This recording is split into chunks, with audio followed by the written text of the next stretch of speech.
Hello and welcome to episode 3 of our Microsoft Flight Simulator VR Cape to Cairo in a Cessna 152. We've completed 2 flights so far. Episode 2 we learned a lot of lessons. Main ones being we need to ensure that our VOR angles are correct. I mixed up my to and from, which confused me. And not being a seasoned pilot, I couldn't deal with it under the pressure very well, so that's something to learn. I also forgot that I could have used Langebaansweg VOR that also had DME, and maybe I should have a calculator at hand because even doing basic arithmetic while under pressure is a little bit hard. Alright, for today's episode, let's have a look. Last episode we flew all the way here to Vredendal Airport. Let's go ahead and clear this. Everything for a new flight. Let's save that, sure. Okay, so let's just get started on setting the takeoff and then we can think of where we're going. Let's start off at the runway 7 again, that's where we landed. So let's start there. I have a feeling we may cross the Western Cape border today, although that might be quite a little bit far. I think this little pink line we see here is the border. I had a quick look at some airfields before this. Interesting that one is called Calvinia, where that one I'm a little bit confused why some airports have the same names, but that's fine. If we have a look here, there seems to be an airfield quite north to us, although it does look quite far. But what I'm spotting here is this nice VOR that also seems to have DME, or distance measurement equipment. I can see by that little square around it. So that would be very useful for us if we can fly towards this on the angle that goes through that, and then also be able to use the distance measurement equipment to at least know, where we are, so that we don't get lost. I think it might be a little bit of a long flight, but let's get going. Since we're coming in from the north, both of these runways probably should be fine, but let's keep runway 7. So we're gonna start from a runway 7 heading, and we're gonna end in a runway 7.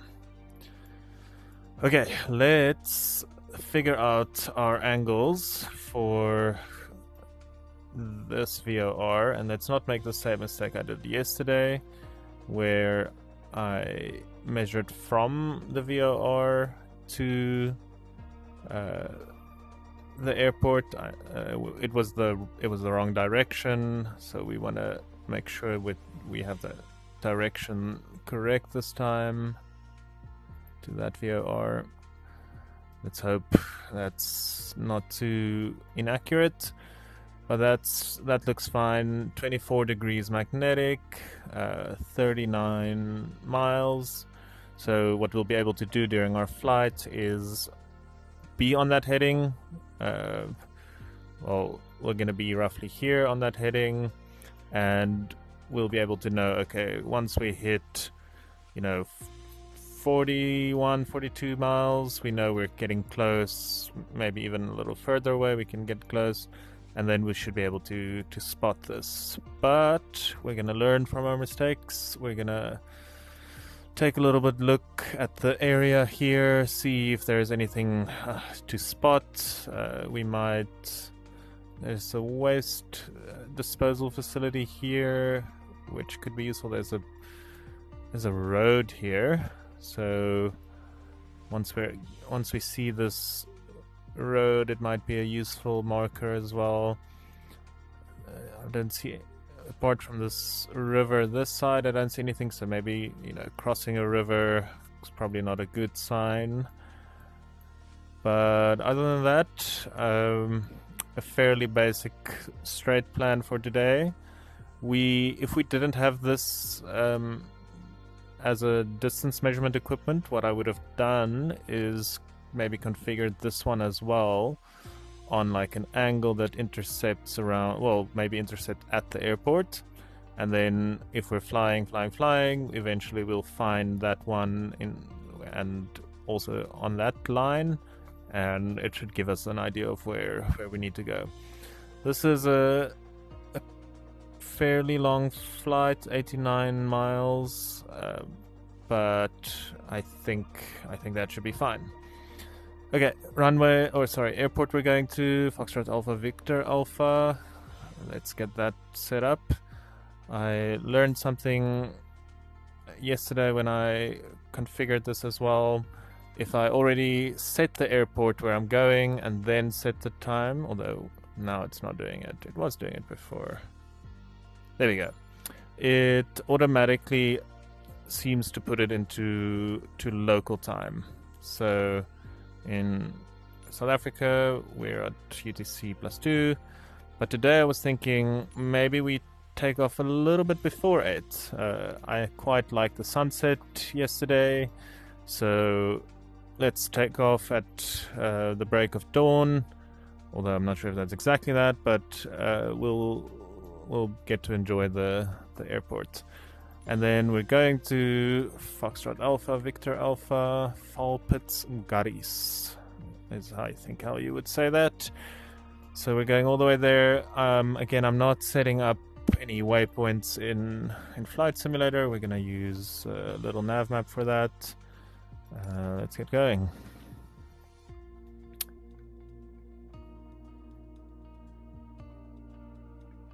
I'm experimenting with on the Quest we can do recording with some basic stabilization. So let me know if that works. Ooh, I seem to have some sort of torch. This is interesting. Panel lights. Is that on now? That's on. Great. Now the torch on my head seems to have disappeared, but that's good. We should be able to see everything we need. All right, let's bring up the map. How I envision this is me having maybe printed this map out in the real world and having access to it. So that's how I think about this. I guess one way could have also been to fly towards this VOR and then away from it. That was what I was thinking of doing before I saw that VOR, which does have nice distance measurement equipment, but let's see. So, excuse me, the VOR we need to tune into. Does it say the frequency here? It does not. We need to go all the way up. 116.7. I also disabled or changed the config in my settings so that when I turn my mouse wheel, I no longer move my mixture, which caused me that one time to stall the engine, and it could have happened in flight, and we really don't want that. Alright, 116.7. We're looking for the 24-degree radial. These lights look quite pretty in the dark, so that's a bit too far. If that's 20, that should be 21, 22, ooh, that was too much. 21, 22, 23, 24. Okay, not going to check it. We have faith. So about, as I said, it's about the runway itself is about 39 nautical miles. Again, remember that's the distance on the ground, but we're going to be up in the air, so the distance in the air will be a little bit more than that. So around about 45, I would say it would be a good start for me to start ascending and start looking for that airport. If we hit 39 or if we hit 38 and we haven't seen the airport, we probably need to turn around. But we'll cross that bridge again when we get there. So yeah, we won't see the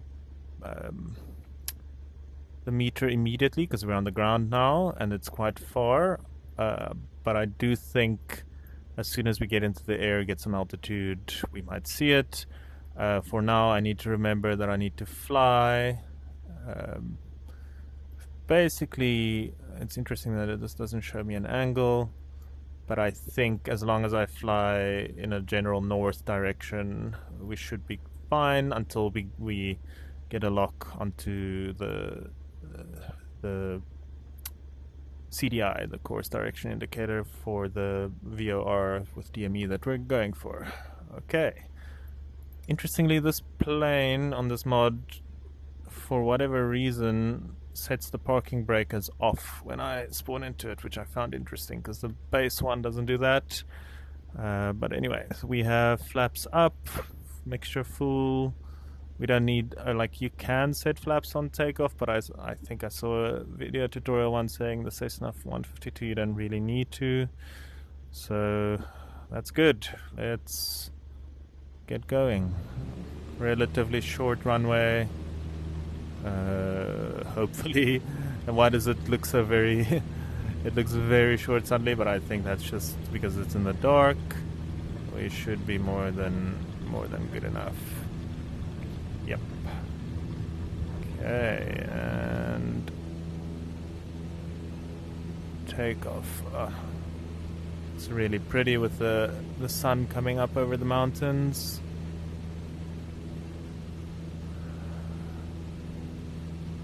So we are flying over the town of Vredendal, and I'm gonna just get a little bit more altitude before I start turning left or turning north, but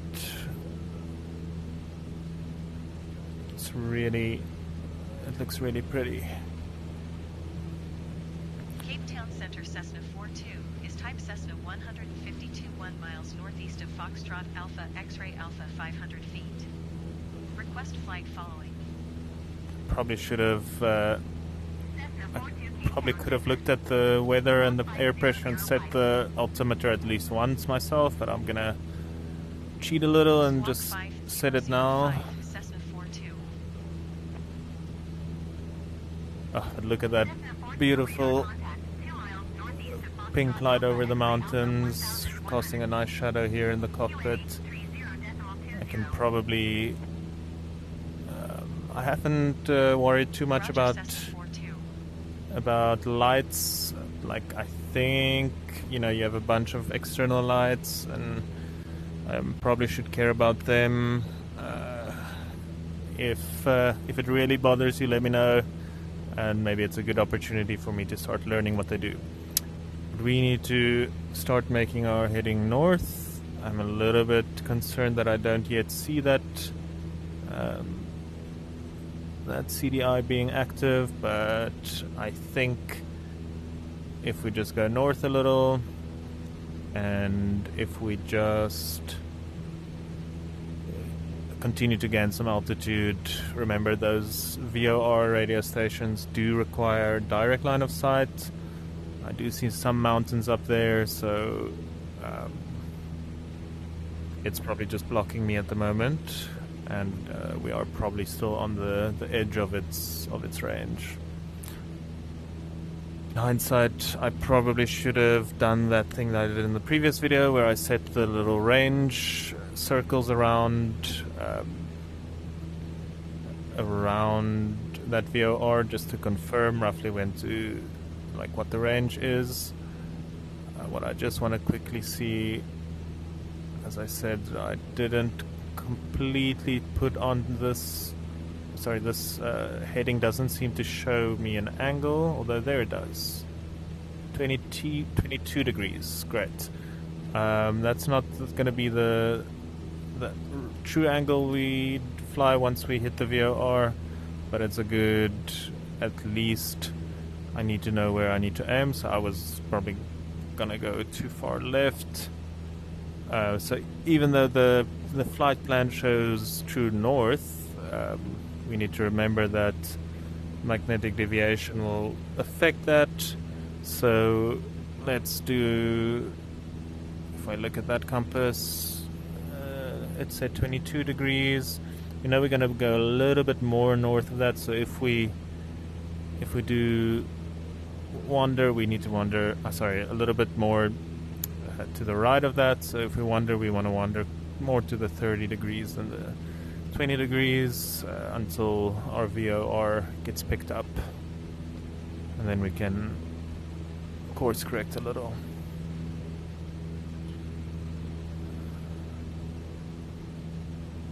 And I can also, although it won't, I think the DME, there might be a button to decide which one, but I think the DME is connected to nav1,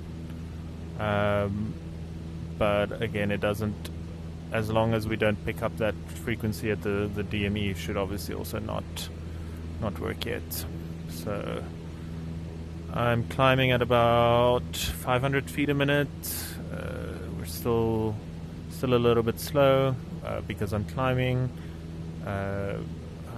We are at about, we're nearing 4,000 feet. It looks very low from here, but I think we can start leaning out our mixture a little bit. Still, I'm still not trained on the exact science of leaning the mixture. I'm just sort of playing it by ear. But we haven't killed the engine yet, so maybe if it were a real plane. What I do worry about is it's hard for me to look around and not fly erratically, but I do worry about that RPM meter being a little bit too high. If I reduce the throttle ever so slightly, I'm not sure if you maybe just keep it full throttle during takeoff and climbs and things. So let's keep it a little bit lower, just like ever so slightly. Like, I see a red line, that can't be good, so let's keep it there. Let's keep our ascent rate between 500 and 1,000 feet per minute. Keep an eye on our heading. We're going a little bit too far to the 30-degree angle. Alright, okay, that sun is making a lot of light now. I think one light I will care about is our panel lights. I think we can turn that off. Yeah, that's good. So we can still see everything quite nicely.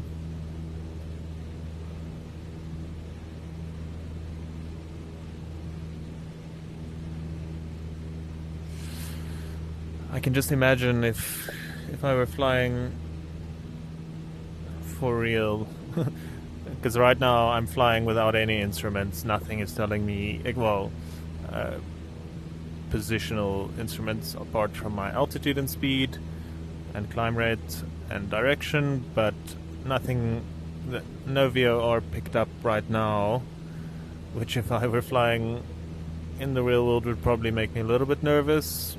But I mean, we know our rough heading. We know we're going towards that VOR, so it has to at some point pick up right. Let's hope. I do think this plane that I'm flying with, as if we look over there, it has an hour counter for the engine. Oops, that's why I shouldn't look too far to the side without concentrating. I have flown some test flights with this same plane as well, just getting used to it, testing some of the recordings and the audios and things. But it is quite interesting to know that, especially in this modded one, it seems to retain those hours, which is quite cool. Okay, let's carry on with our climb. Our flaps are definitely up. Yep.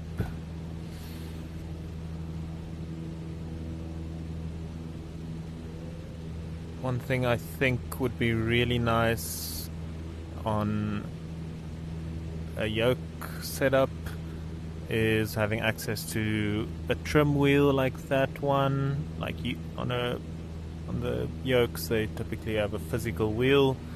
What that wheel does, it has a little, maybe if I can turn around, on the rudder there is a small little part that you can effectively tune by turning that wheel. So I have it set to a button. There you can see I can move it.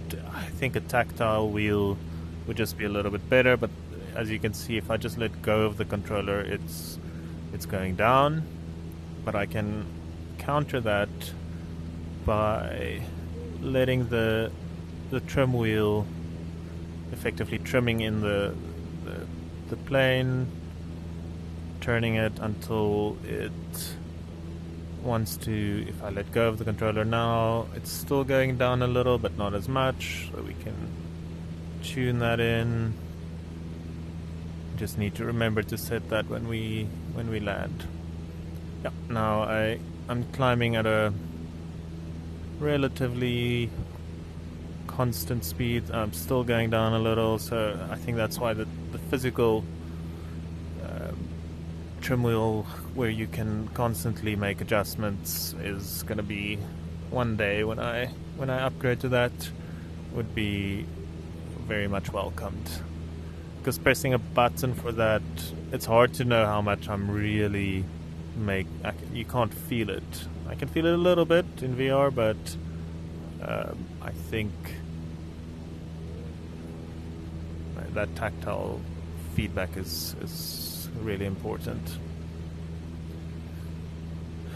Alright, let's have a look. Some mountains out there. Nice little river. We can already see it appears to be getting more arid, more desert-like. As I said, we're going more to the northern Cape now. We can still see the ocean that side.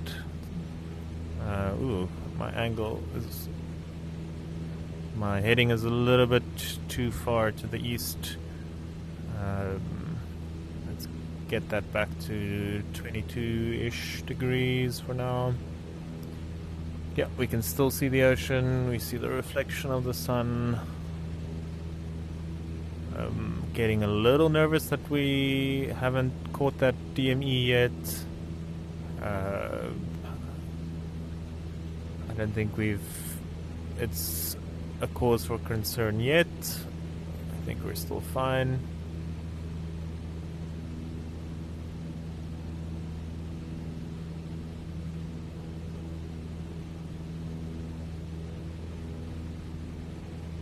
Might just to try and get to the DME or to pick it up at least, to give me some peace of mind. I think the flight plan said 7,000 feet. We're flying VFR, it's not that important, but we're gonna go see if we can make it to 8,000 feet, hoping that some height will help with picking it up, so that we can, the sooner we correct our course, because right now, like I'm flying between 20 and 30 degrees, not exactly, or there was a time where I drifted a little, as well as one thing to remember is just because you're flying a certain heading doesn't mean you are really going that heading, because if you have a wind blowing from the side, it can push you to the side without you really noticing it. You think you're flying at an exact angle, but you're actually flying a little bit different. I think the important lesson from yesterday especially was, like, if you're flying towards the VOR, the exact angle isn't that important, because you will eventually just reach the VOR. But what I did yesterday and what I'm doing today is I use the VOR's radial as the radial where the airport is situated on, and especially over a long distance, if you're far away from that radio station, and you make a 1 degree mistake, and you're thinking on this line I should see an airport, 1 degree at this distance could be all the way over there. So I think especially if you're using that like I'm doing today, getting as close to accurate is very important. Okay, we are 7,500 feet, almost at 8, then I'll start leveling it out.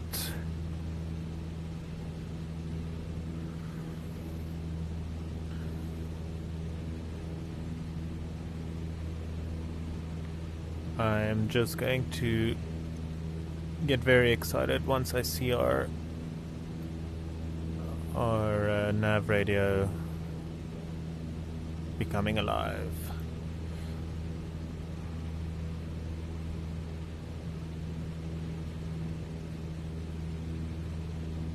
I'll quickly gonna have a look at our map. Maybe if we can see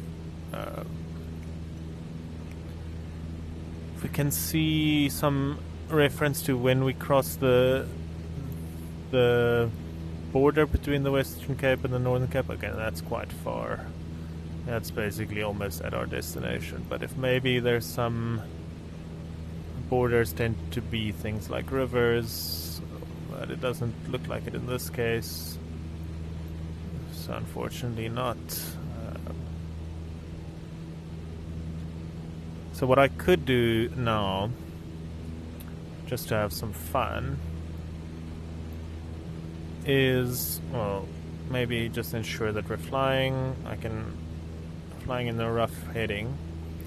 Let's tune in this VOR on our secondary, on our second nav radio, 116.1. They're quite close to one another. Okay, let's tune that in and see if we do pick that one up. So this technique is going to be useful, I think, in the future. I just want to keep everything here straight. Let's keep that there. So what we can do now is tune this one in. Oh, there we go. Until that one. Ooh. I was convinced. Okay. I turned off one of the settings, but not the other one. So the mixture is still going in when I move the mouse cursor. That's unfortunate. I'll set it. I don't want to set it now because that'll mean I need to pause, which is one thing that I want to add to my rules. It's sort of always been in my mind that it's a rule, but it wasn't in my list. Like, I don't ever want to use the pause feature. I mean, unless our house is on fire or something. But in a real plane, you can't magically pause in the air, get your bearings, and make a plan. That's sort of what happened yesterday. Well, I didn't pause it, but you need to be able to fly and figure out what you need to do, like in a real plane. So for next one, I just need to remember to. I probably just didn't save when I said it, but we can have a look. So there we go. We can see that's the 117 degrees radial. So if I had a co-pilot with me now, they could, and they maybe had an old school map on. I'm turning the wrong way. We could. Oh, we can't exactly because we don't know. We're not exactly sure that we are on our perfect radial towards that top VOR, but what that allows us to do is to say we are on the 120 degree radial to this VOR. Is that correct? Am I? We are changing it, obviously, because we're flying. We're 190 now. If I were in Little Nav Map, I could draw that line now, and we could figure out roughly where we are, at least in the like, are we there? Are we there? But what we'll see now while we fly, since we are going, you know, perpendicular to this VOR at this moment, it should start drifting, and we can keep it in the middle by changing this angle. So normally you can either use it to set your course, but in this case we're measuring where we are relative to that VOR. As I said, right now it's not really critical for us, but in the future it might become very useful. I see, so I put the mixture in, which caused me to lose power, so let's get the mixture out. That's good. I don't want to move it too low because I don't want the engine to go out. Oh, I've gone way off course. Alright, let's correct a little. It'll be very interesting. I think if I can just remember to do it, once I've landed at our airfield, if you go into little nav map, you can actually turn on the, like, retroactively where you've flown a trail on the map. I think it's going to be very interesting to see what happened during this flight. But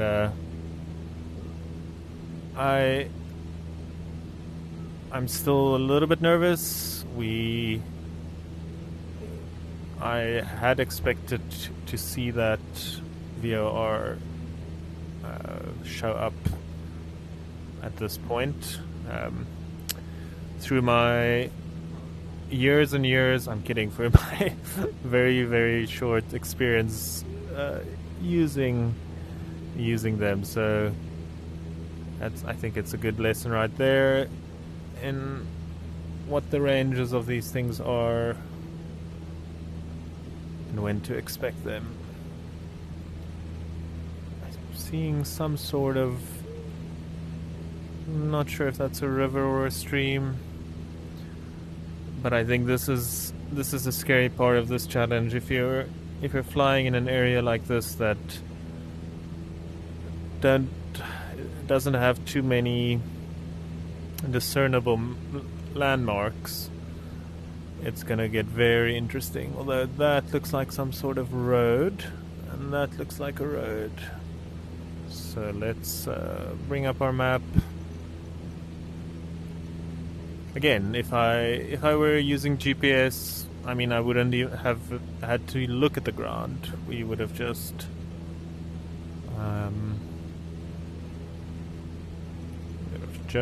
looked at a little picture and turned the plane in the right direction.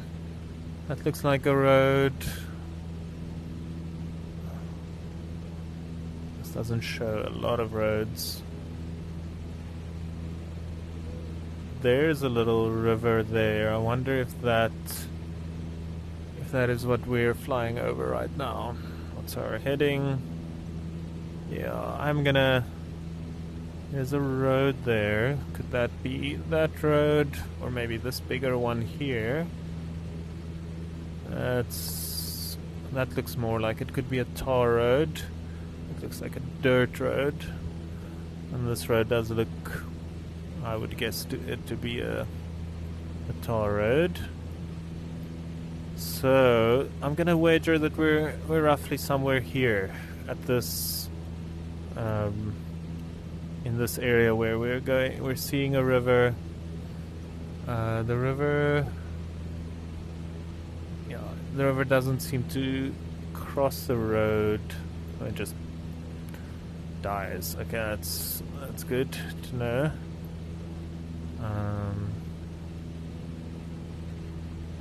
Okay, this gives me a little bit of hope still.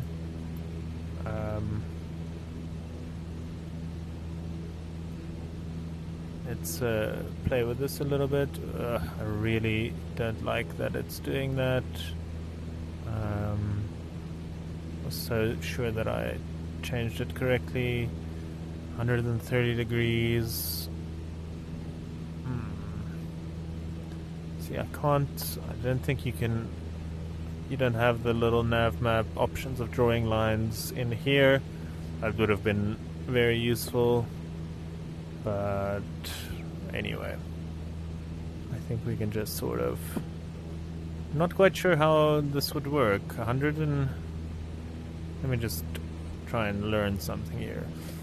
130 degrees to this heading. How. Okay.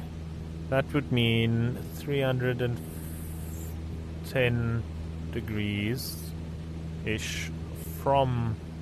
Okay. From that. So if that's 360. 50, 40, 30, 20, 10.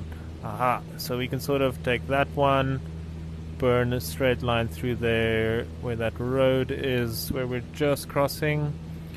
Yeah, so I think we're not on this line, so we can't for sure say, but where that line, if that line crosses the road, maybe we got off course and we may be there. We shall see. What is our altitude? 10,000 feet. Way too high. I've been climbing inadvertently. I mean, it's not too high. I think it's fine. I do think I run the risk if I use my very limited knowledge of these small little planes. So how these planes work, how this instrument specifically works, our airspeed. It's very important. This is not necessarily the speed over the ground. This is our airspeed, and specifically indicated airspeed. So if we were flying with the wind, this may say 100, but we may be going faster than that relative to the ground, because how it works is there's a little tube there on the wing, that little tube right there. It's called a pitot tube, I think. It has a hole in it, and through some, I'm not sure exactly the internal workings of it, it will that's being used to, with the pressure from the air hitting that tube, tells it how fast we are going. So this plane on the outside, I think, has a little thermometer. I think we're still fine, but the risk, I think, is I'm going north. We need to turn a little bit. We do have the risk that because it gets quite cold up here, if I go higher and higher, let's level it out, that tube could start freezing, and then the airspeed will not know what it is. So somewhere inside here, there we go, there's a little lever, say pitot heat. I think if we turn that on, it heats up that tube.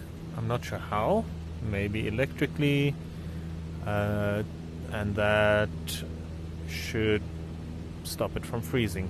I have no idea if I'm even at the altitude where that is a risk, but in the last two videos I haven't flown this high, so I'm just going to preemptively do that, and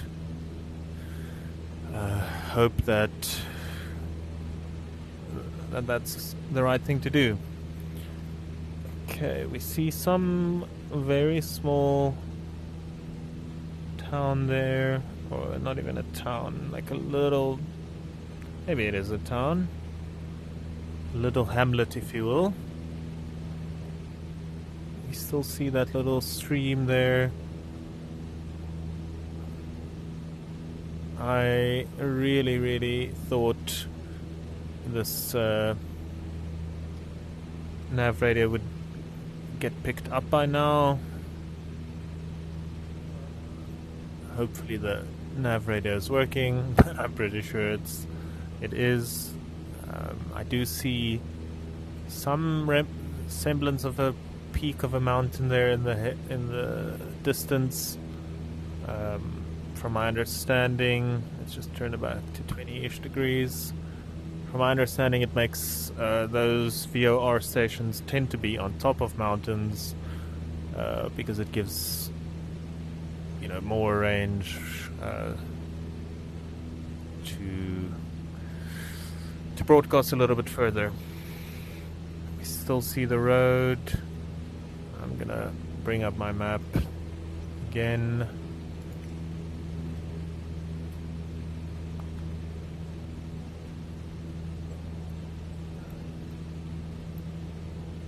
It would have been very nice if this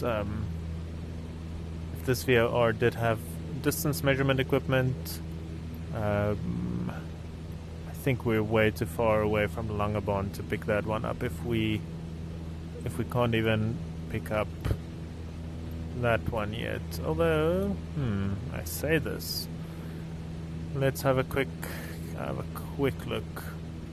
If we were to take a little bit of a gamble, so I'm going to keep this frequency. I need to do it to the top one, right? Because that's the one that has DME. So we're going to keep this frequency. Let me just do a double check, since I did expect to see it. And I'm not. 116.7. We are on the right frequency. Let's do an experiment. If we set it to this DME, I feel like I'm losing power. What's happening?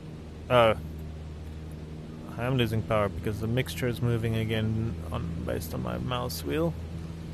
So 117.0 is Langebaan. 117.0. Let's see. Do we pick that one up? We do not. So we're too far away from Langebaan to pick this one up, and we're too far away from the one we're actually aiming for to pick that one up. So we're in this sort of no man's land. What we can do again is have a look at. Let me just set the mixture.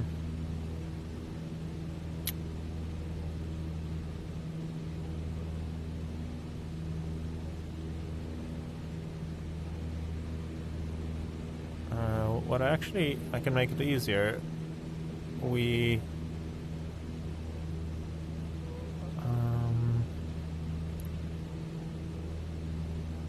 Can I turn it all the way around on the from radial? Then I don't have to do some more maths. There we go. Oops.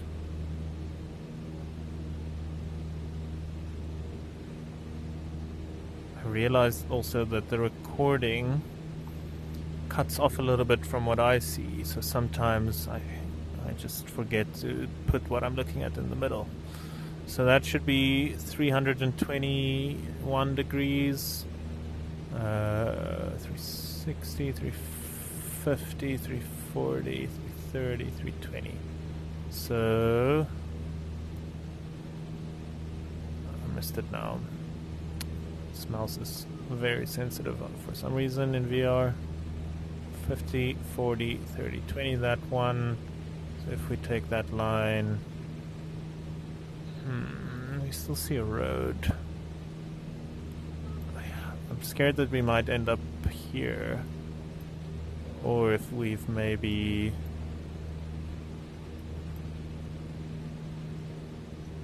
there's probably more roads somewhere here. I think my mixture went a little high again. I can hear how the engine feels to bring more power when the mixture is set more correctly, or what I think is correct at least. I think if I pull that too low, we'll lose the engine. That's not something I really want to do.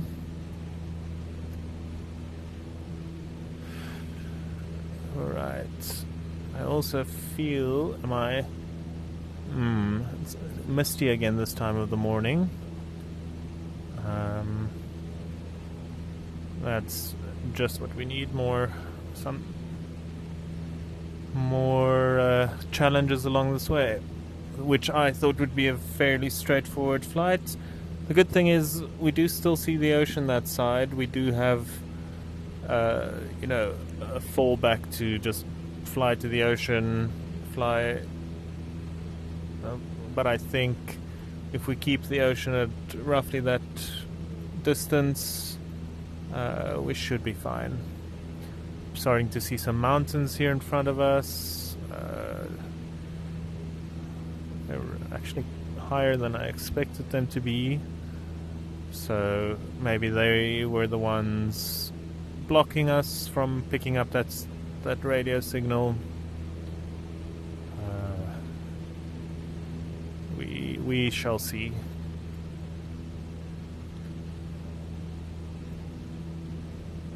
Ooh, I've just been climbing. 12,000 feet. It really doesn't feel that way.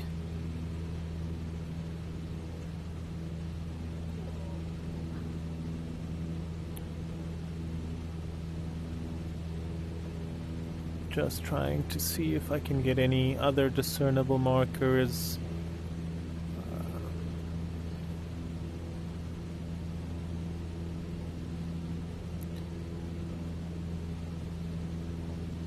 All I know is when I see that little light going on, I will be very happy. I haven't really thought about what the plan of action is going to be in the case where I can't find an airport, or any airport for that matter. I don't know. In the real world, that would probably be... Well, I think in the real world, if anyone flies without GPS of some sorts in the modern era, it would be a bit weird. I mean, even a basic cell phone in this case, I think, would be useful. So I doubt that that's ever a real risk. I guess you'll get onto some radio and basically tell the ATC that you're lost, if there is ATC. I don't know how that works if you're very far from any airport or air space or whatever. Airspace, not space. So I don't know. I'm not sure what I'll ever do if we get into that situation. Maybe restart the flight, although that's probably not realistic. If you have any suggestions, I mean, like I said, it's probably always something you can do, like as a last resort, like what I did in yesterday's video. I just put the VOR back to what I know it should be, flew a little bit away from it, or towards it, then I could fly away from it so that it's correct, and then and that worked. So I think there's always something you can do. Like I said, in this case, the ocean is a little bit of a beacon for us, or a visual aid. We can always fly there, look at the map, use the oceans, see if there's some bay or something, maybe a river that we can identify. Okay, let's have another look at our map, see if we can wonder if this map... I know in a little nav map you can probably set different map types. Like right now it's just a drawn map. Maybe you can have satellite maps. I don't think so.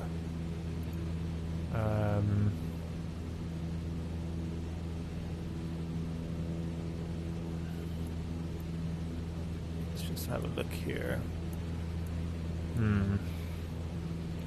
See, I'm a bit scared that we don't have any terrain details here, showing the heights of mountains and stuff. That would have been useful. Maybe something to think of for next video. I'm just gonna blindly go back to our 22-ish degrees. Again, that's sort of the risk. Even a 1 degree over a long distance with wind, with all those things, could set me off quite far. I'm hoping for ballparks here to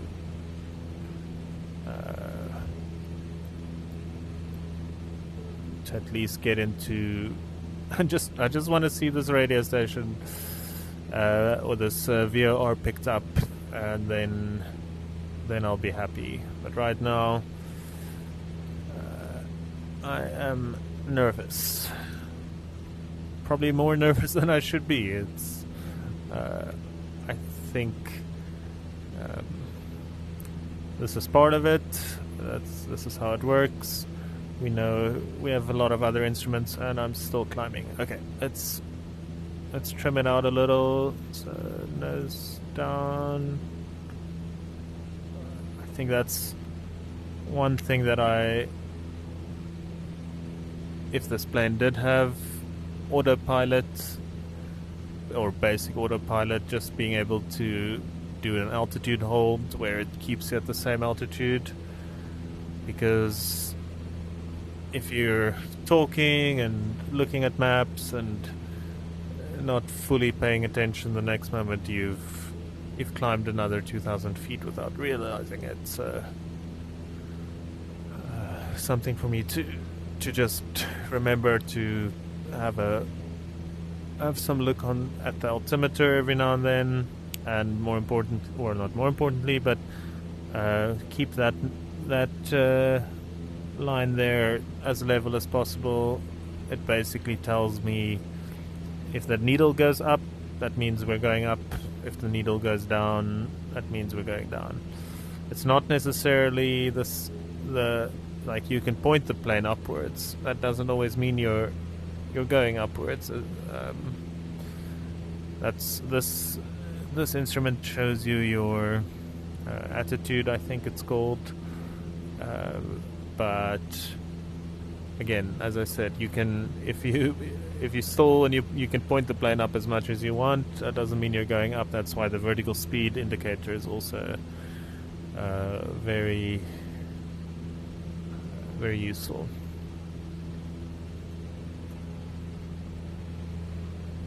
Okay, still not seeing any real discernible landmarks.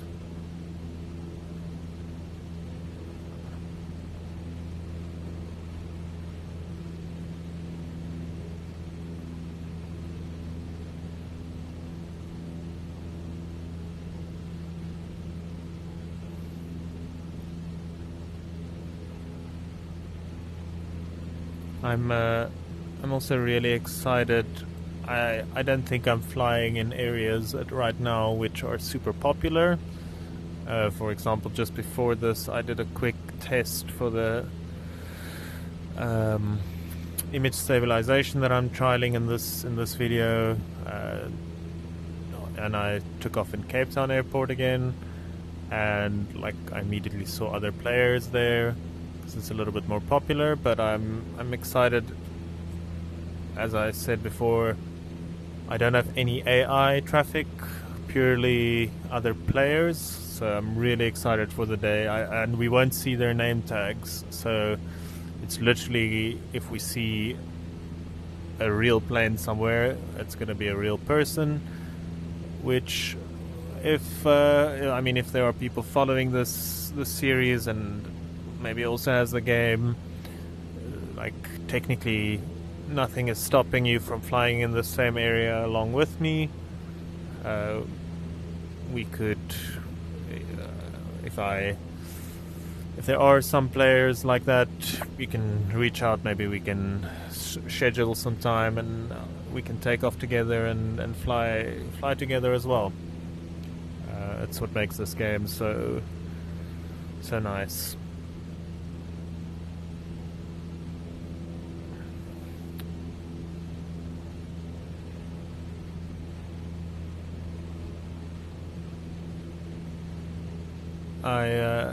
I really think it'll be nice to have, or I really need to remind myself afterwards as part of this video to look at the trail we did fly. In hindsight, I think it's gonna be it's gonna be fascinating to see just how far off. Maybe see, my heading is all the way over 30 degrees, where we're actually wanting to go 22 degrees. But this is where it gets tricky for me, because now I'm correcting that, but I don't know how far. Like previously I was off on the one side, now I'm off to the other side, so I'm pretty much just guessing it right now.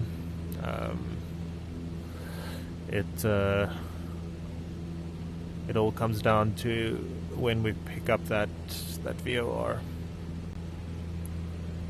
Not sure how real pilots did it before GPS. It must have been very, very nerve-wracking, especially weather can change and other external factors could influence that.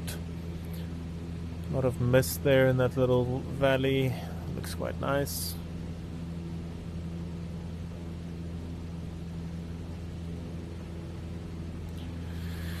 I had a quick look at both Google Maps and this map in terms of the flight planning that or the general route that I'm thinking.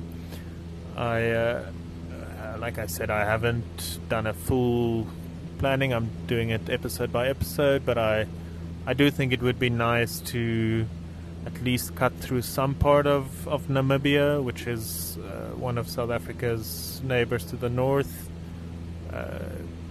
Just at least go through a part of that, when we'll turn to the east to go through Botswana. I also, maybe as part of that, we can go over an area in the northwest of Botswana called the Okavango Delta, which is like a bunch of, I'm not sure what you would call it, like rivers and wetland area that has a lot of life. I've been there myself in the real world. It's really, really beautiful. So I think it should be, we need to make that part of our journey as well. I've gone off course again. Gonna correct it a little bit. See, now it's starting to get a little misty. I can barely see the ocean. Not sure if that's because I went too far away from it. Probably. Let's keep our heading a little bit north.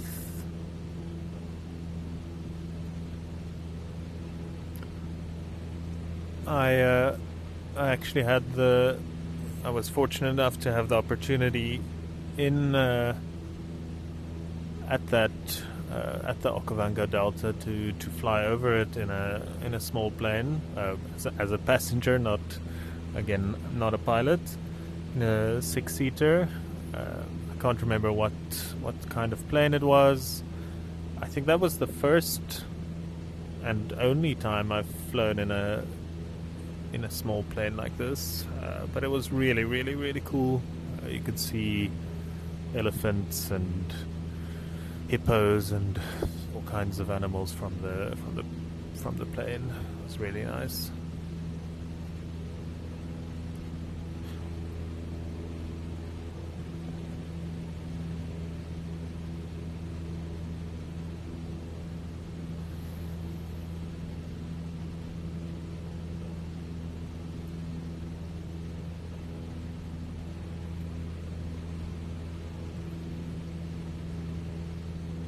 Just looking around to see if I see any towns, or I do see some dirt roads. I do see a river there.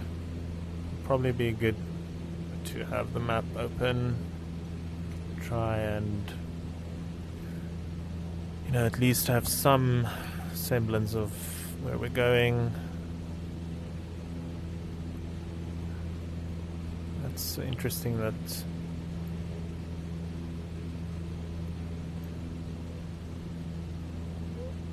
I'm not convinced that is that a river? It's very hard to tell.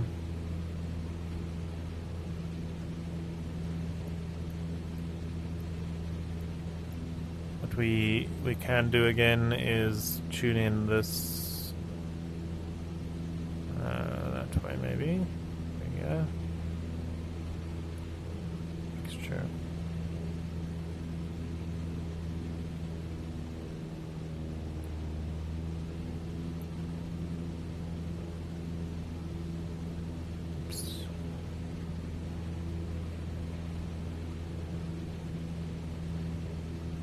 Okay, we are now 330 degrees,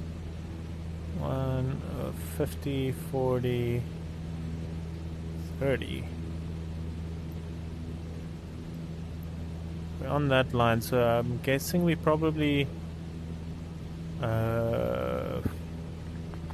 wonder if we cross this line, if we went way too far east and now we're crossing this, because I'm not 100% sure. I see some river that side. That river does seem to go towards the ocean, or at least, I mean, directly on my line. Ocean is there. Could it be that this is where we're crossing now? 50, 40, 30. It's not impossible. Time will tell. I think maybe I think our mixture is a bit high again. I think for next video maybe I should choose an airport that's a little bit closer, because I mean there should be timestamps in the description, but I do appreciate that an hour 20-minute video is probably a little long, but I mean, this is going to be a long journey.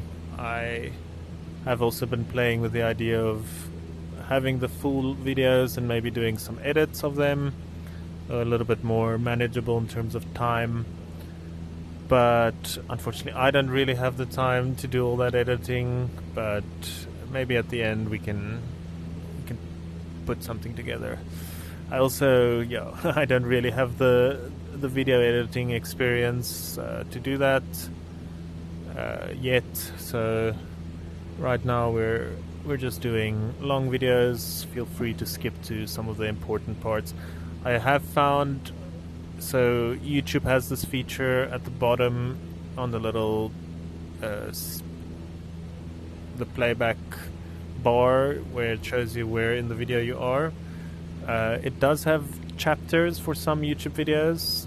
I did try to get the chapters to work for the previous videos, but I did some googling and it appears that I'm not sure if it has to do with the number of subscribers or views or something, but they don't do that automatically for small channels or small if you don't have a big audience yet. So maybe if the channel grows, or if there are more people like or subscribe or watch, I don't know how it works. Maybe those will start working, because right now it is a bit of a pain. You can go into the description and click on the timestamps, but it would be more ideal if you could just see those little segmented parts of the search bar at the bottom.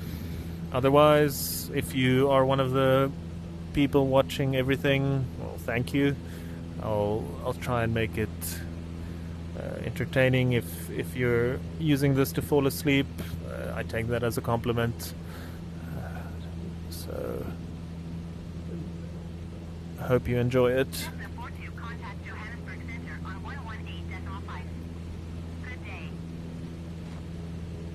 Interesting. Going to 118.5, Cessna 42. Did that just say Johannesburg? Johannesburg Center, Cessna 42, 12,700 feet. I'm guessing that has to do with the airspace.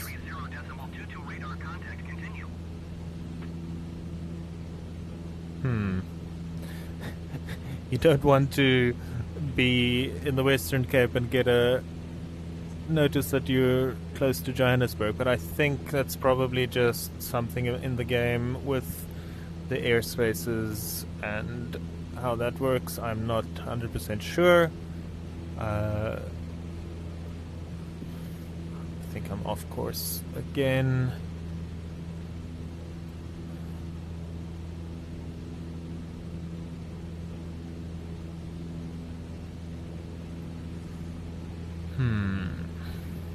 Really starting to feel the pressure right now of not getting any signal on our VOR, but I don't think there's anything I can do about that right now. We just need to keep going.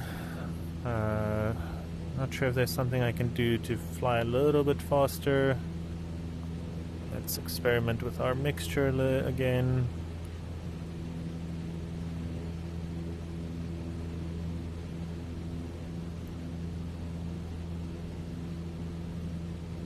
Can also maybe bleed some of this altitude, although the altitude would be nice for our VOR range.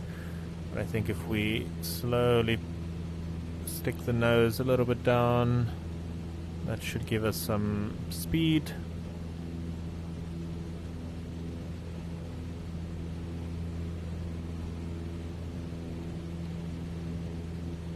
Maybe a little bit more.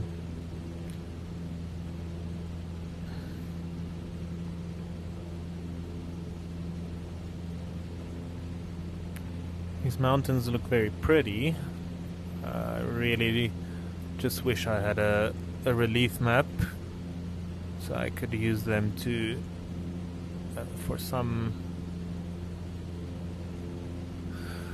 points of reference.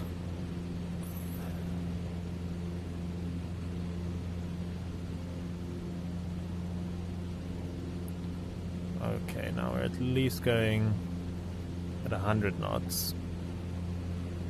Still nothing on the radio though. I don't know why I keep going off course. I think I need to correct maybe more than I thought. So let's correct to about 10 degrees. Or even magnetic north.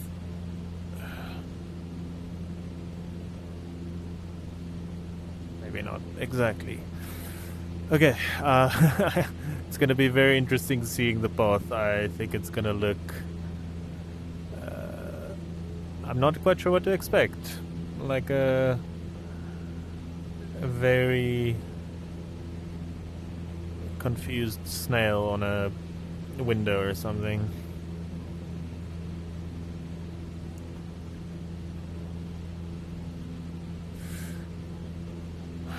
Okay, if I'm this nervous in a country that I relatively know with an ocean next to me, I am just scared of how I'm gonna feel in the middle of Botswana or even Namibia or more Central Africa. So I think it's an important lesson. If I had chosen an airstrip closer by, I could have used that in conjunction with the VOR that was close by, maybe to fly to the VOR and then away from it. It's a little bit less efficient, but I think it's also inefficient to get lost, so maybe it's a good idea to also have the videos a little bit shorter. I think today I probably underestimated how far this is, and I really thought I would pick up this VOR earlier, because in my video yesterday I saw that they can go all the way up to 200 miles, which gave me confidence, since this leg of this pink line here, let's use this, is 90 miles. And if that is 90 miles and we started here, that can't be more than 200 miles. So he says with all of this confidence. I have double checked our frequency twice, but I'm gonna triple check it.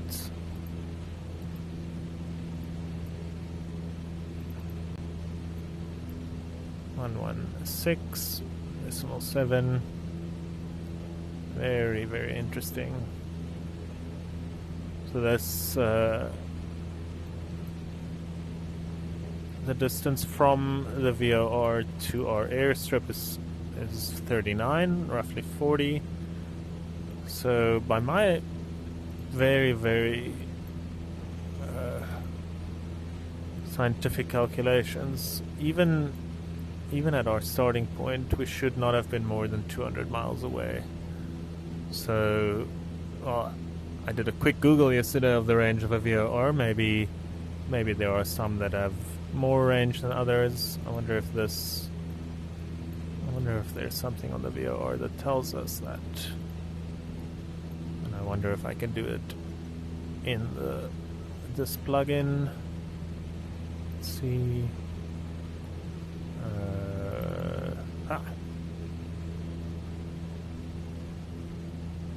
Okay.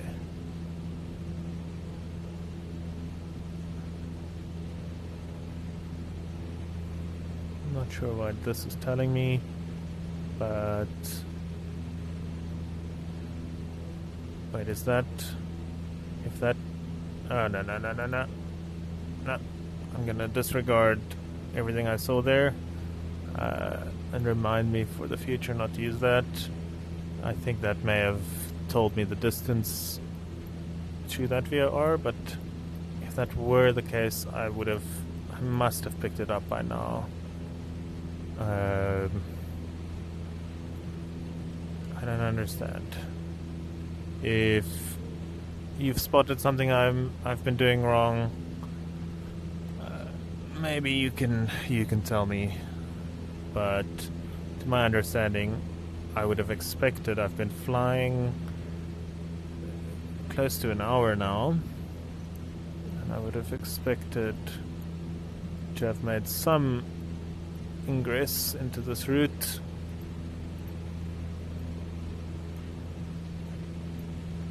But it appears not to be the case.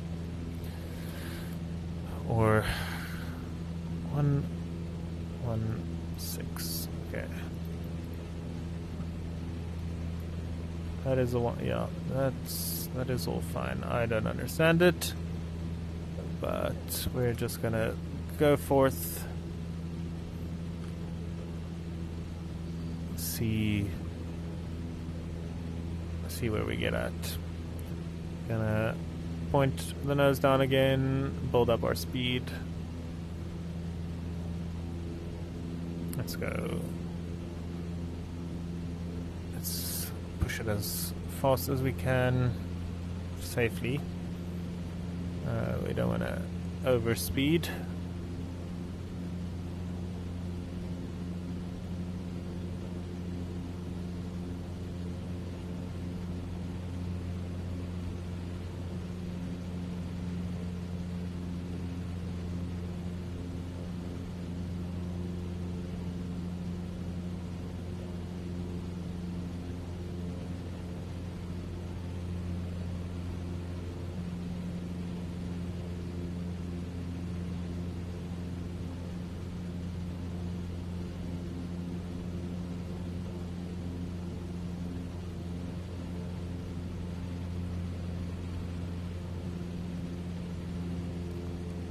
I don't understand is, even if I veered a little off course, you still have the ocean. Although, am I going parallel to the ocean? I guess I shouldn't really go parallel to the ocean. Maybe I've been flying this way.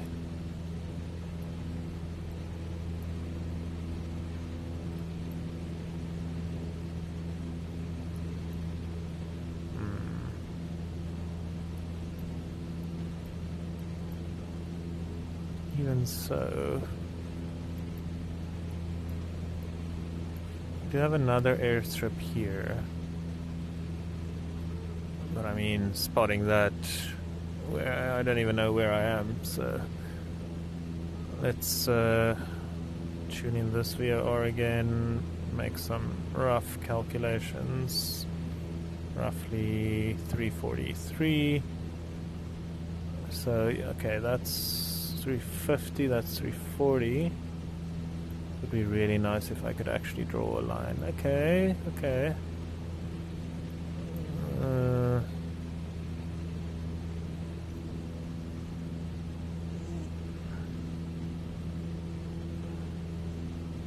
Not seeing any rivers.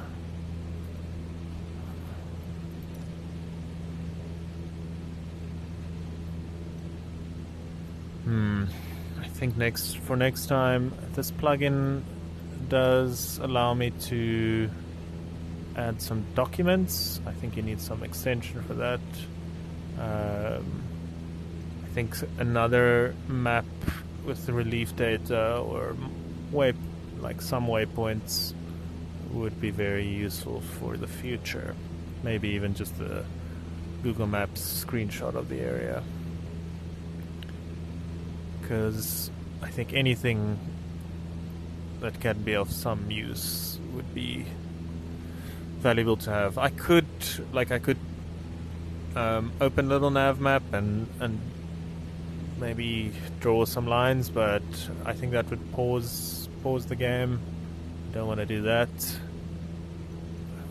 It's not within the spirit of this challenge to pause. So we won't, again, unless there's some emergency at home or something, but I won't, like that will just, I won't use that time to look at a map or something.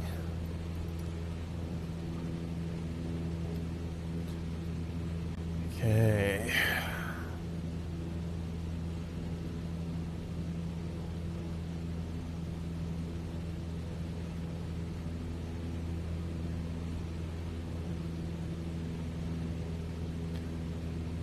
I think I need to work on my staying calm and not panicking, enjoying the flight while still looking at our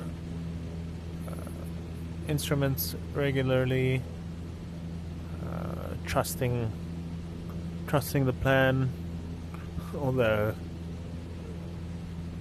I don't think I'm qualified enough to know if the plan is good, so that's why I think I distrust the plan a little, but at this moment this is what I would have done. Ooh, some semblance of a town. Useful. Any data is good data. Does my map show towns though? I don't think it does. Unless, I mean, this is an airfield.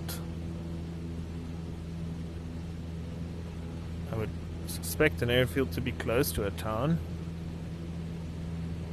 I'm getting nervous at the point where if I see an airfield, I might just go for it.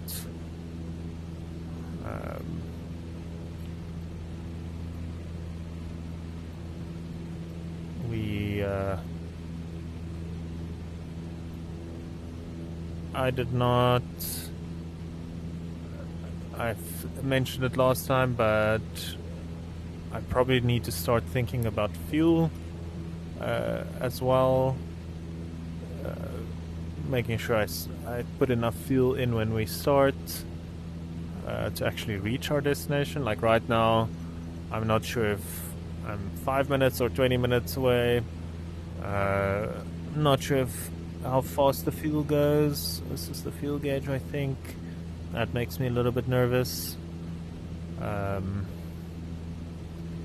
if we get out of fuel for this one, I mean, that's a lesson I think in a real plane in a mountainous area like this you probably don't really recover from. It's good that I can learn it in this simulator. Is that some sort of road I see? I'm just gonna turn a little bit so I can have a look there. I don't want to stick my head out too much because it would be unrealistic. That does look like quite... Ooh, yes. Quite a big road.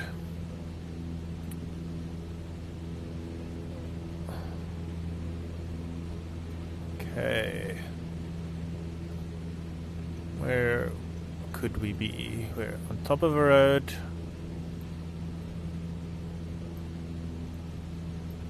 This is where we're going to.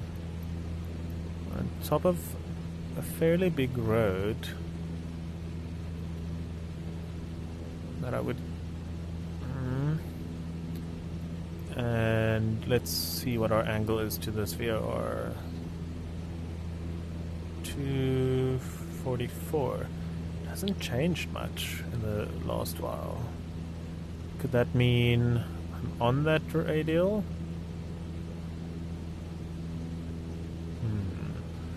2, 3. Wait, did I say 2? No. 340, 350, 340, 44. On that line. Is this line perhaps a road? Because if it is, that must mean that we're here, or if this is a road there, I'm gonna hope it's this one, or even in the best case scenario, this one. Where is that road now? Or is that a dirt? Is that the same one I'm looking at? Can't quite reach that far.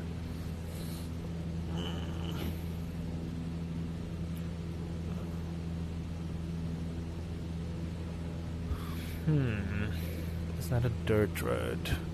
Are these grey lines dirt roads? Because if it is, and we're here, that would be lovely. Still doesn't explain why I'm not seeing this radio getting active, but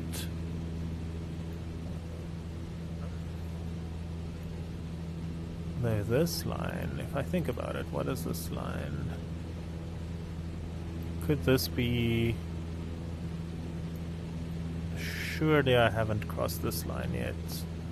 Because that could have been when I crossed airspaces and then the lady on the ATC spoke to me. Surely not. Let's just have a look. There are no other VORs in this area, right? No. Okay. Carrying on. So we're playing a game of probability of where we probably are, based off of that 351, like 344 degrees. Could either be here somewhere or here somewhere. If we're here, that means we're on course, but that will remain to be seen. Really gonna be happy once I see it,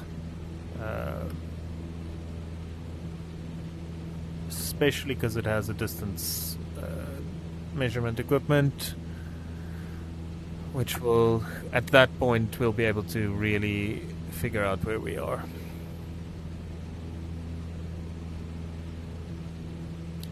Still feel that we should be getting away from the ocean,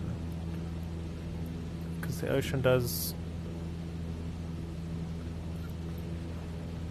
at quite an angle, and it still feels like we're fairly parallel to it. So I'm not sure. 30 degrees.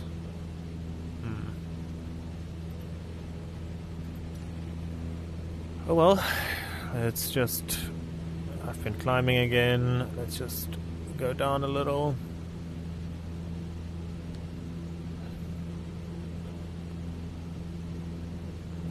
Interested to know what kind of farmland is in this area.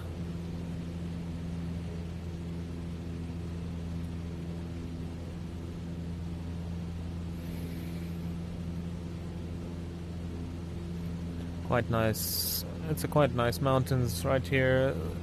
Very nice thing about South Africa is it does have a huge variety of biomes or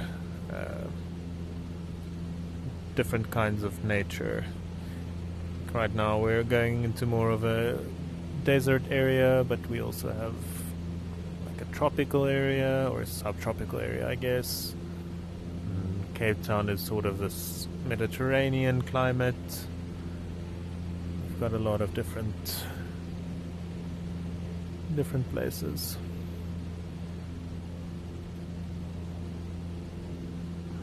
Oh, 60 degrees is probably way too much.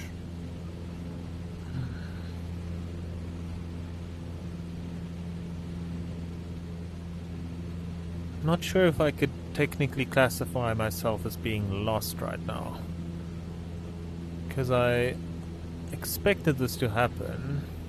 Well, I expected one of two things. I expected us either to get the VOR quite quickly, which we didn't, or that we'll just have to stay on the rough course until we found it, or at least picked it up, I mean. So we are in plan B, or at least expected outcome B, but the reality of it is more scary than I thought it would be. At least it's daytime, so it's not... I mean, if this were nighttime without a GPS, I'm not even sure what the legalities of that would be, especially if you'll probably need some special extra permits or something on your license. I don't know.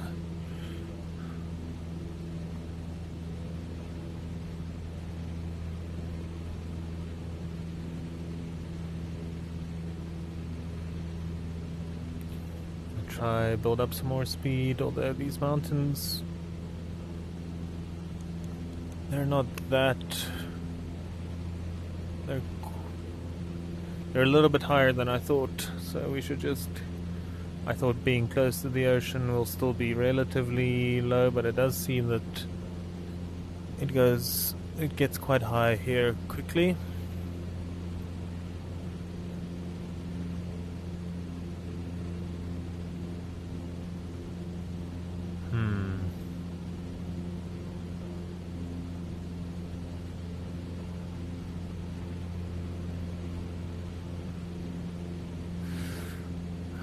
wonder if before GPS, if an area like this would have had more VORs, and that they've just slowly been getting rid of them, or not maintain, or maybe like refurbishing them as need be, since I don't know how much they're really being used these days. I mean, commercial airliners don't use them anymore, or think they probably used to use them, but I think most pilots these days probably use GPS. Feel free to correct me if I'm wrong. I don't know. It's just my assumption.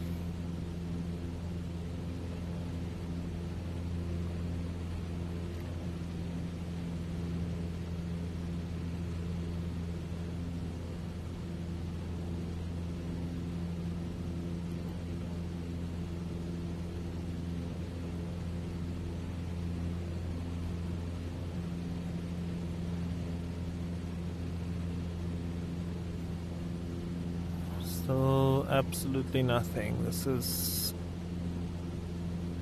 really bizarre.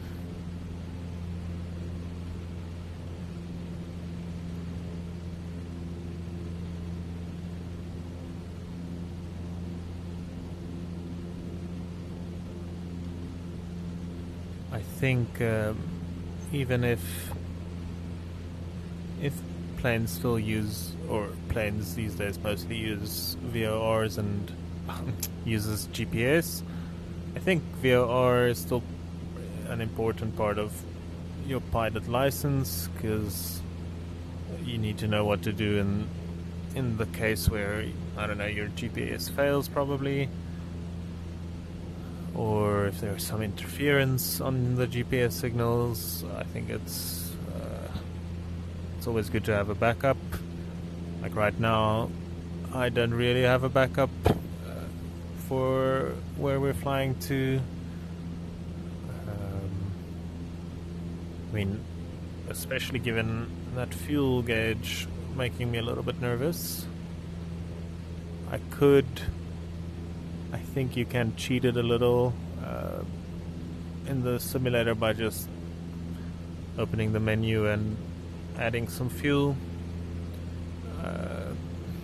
I don't know, if we get to that point in this first flight, as I said, I didn't really pay attention to it. I probably should. I'll do it in the next one. We might resort to that because I don't want to crash. Seeing something here in front that does look quite like an airstrip, or at least some sort of line. Roughly, it might just be my imagination, that over there. I recall from our flight, from the map, there is an airstrip on the way. Right, not there.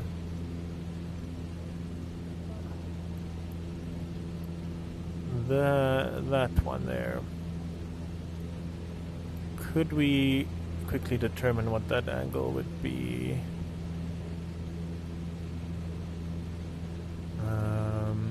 I mean, that might also not be an airstrip. That could just be a road. But in the case that it is, let's just have a look here. It's basically 350, which is there. No, it's not on that radial, at least. Okay, that would have been useful. I probably would have landed there as someone who's effectively not sure if I'll find my destination. If I see an airstrip now, that'll probably be where I'll go, but I'll go in that direction anyway. There's another... I see another road here below me. It looks like a tar road.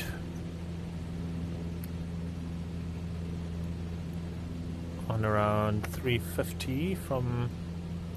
It's a good sign at least that we're still picking up this VOR. If I had lost both, or if, I mean if I've lost this one and not picked up that one, that would have been scary. An interesting thing that I'm just thinking of here is that this probably something I should have thought about earlier. Again, I'm still learning a lot of these things. I worked under the assumption that I would pick up that far VOR, where I could have probably used my close VOR in the beginning, the one that I at least know I have access to. So, oops, if we just draw that line, oh, that line almost, not quite, just draw that line up, it almost goes to our airport, so maybe we don't want to go on that just in case we miss it. But if we do go on the 350 degree radial, which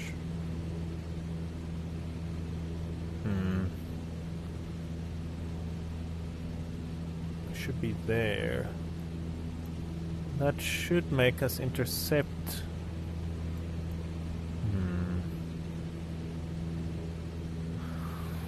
Okay, let's really think if we want to deviate too much from our plan mid-flight. Still don't have any signal here. No, that light, was that thing always on? I think so.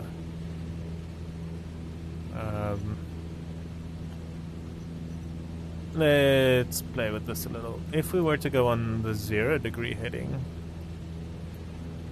and this isn't very accurate, right? It would have been useful to draw that line in little nav map before.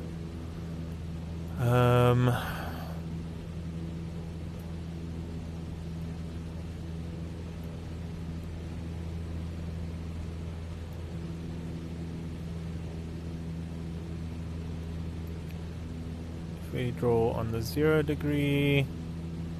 Sorry if this is a little bit shaky.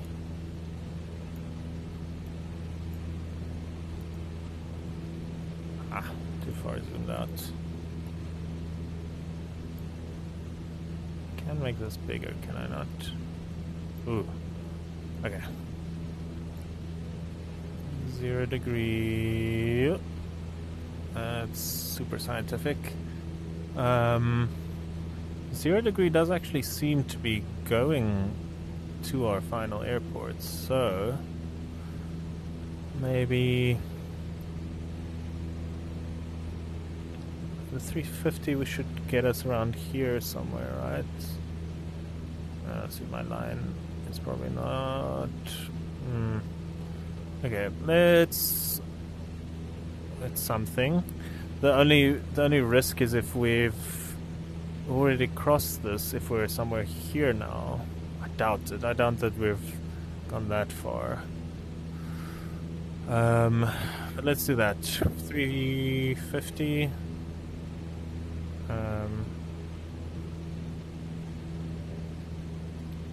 I don't know. It feels wrong to fly in the 350 degree, to fly that way now. Also, with not really knowing where we are. Although, at least if we're on a constant radial and we spot some landmarks, like that road we just crossed, could that be that road? 350, that would put us there.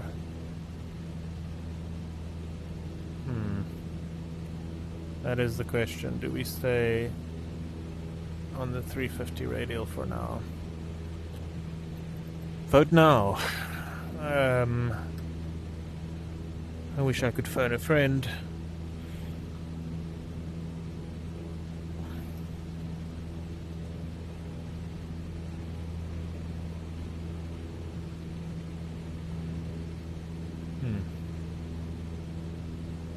I mean, at least for now, we're still going in the general direction we should be going. So let's keep this up for another 10 minutes. See where, if that doesn't bring up our VOR, keep on thinking, did I do something wrong? Did I press some button that's not making it work? I can't think that I did. What I could do, just to check it, is also tune this frequency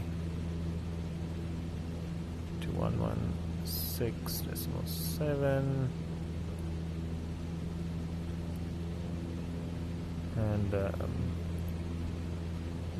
nope, it also doesn't pick it up. Okay,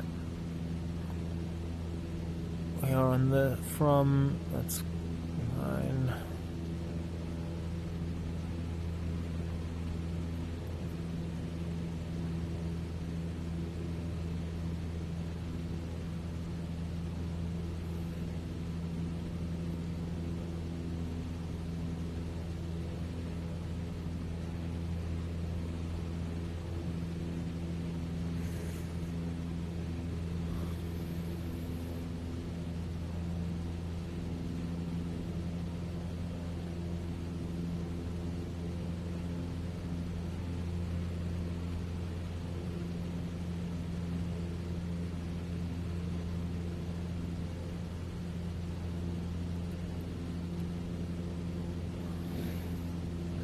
If I were a VOR radio station, where would I be? And what could possibly block us from seeing that? And the other option we have, does this anyway tell us how high this plane can go? That's spin recovery.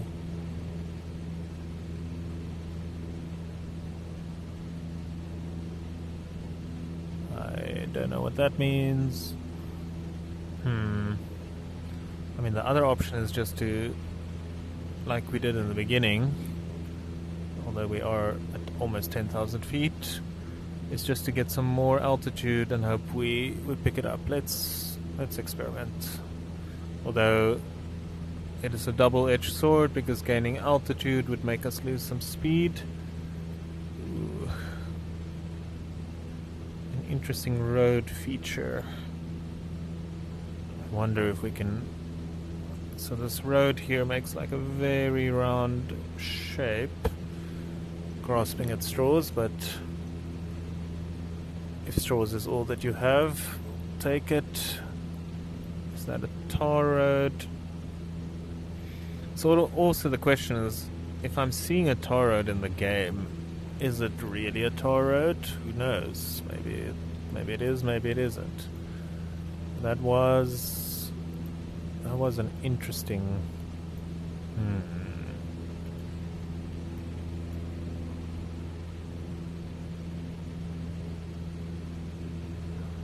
It's not quite like that.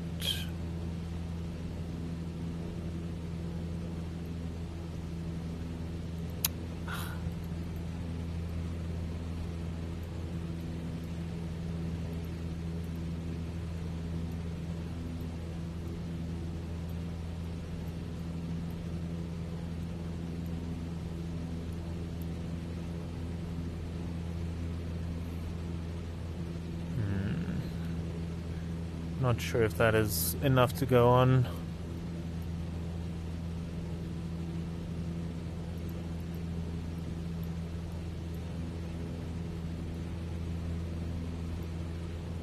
Probably not. Okay. Let's stay with the previous strategy. Let's get some more altitude. The pitot heat is on, so we won't freeze, but I don't know how high can a Cessna 152 go? And that's our daily things you don't want your pilot to say.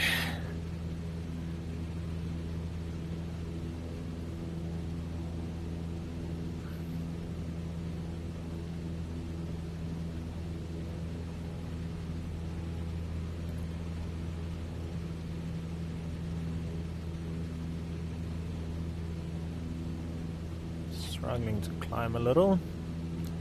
So, see, that's what I mean by... I almost want to say it's not like in the games, but this is technically a game, but it's, I guess, more classified as a simulator game. But you can't just pick up pull the throttle back like in the movies and expect the plane to go up. If I were to continue doing that, my airspeed would reduce. I think it's for multiple reasons.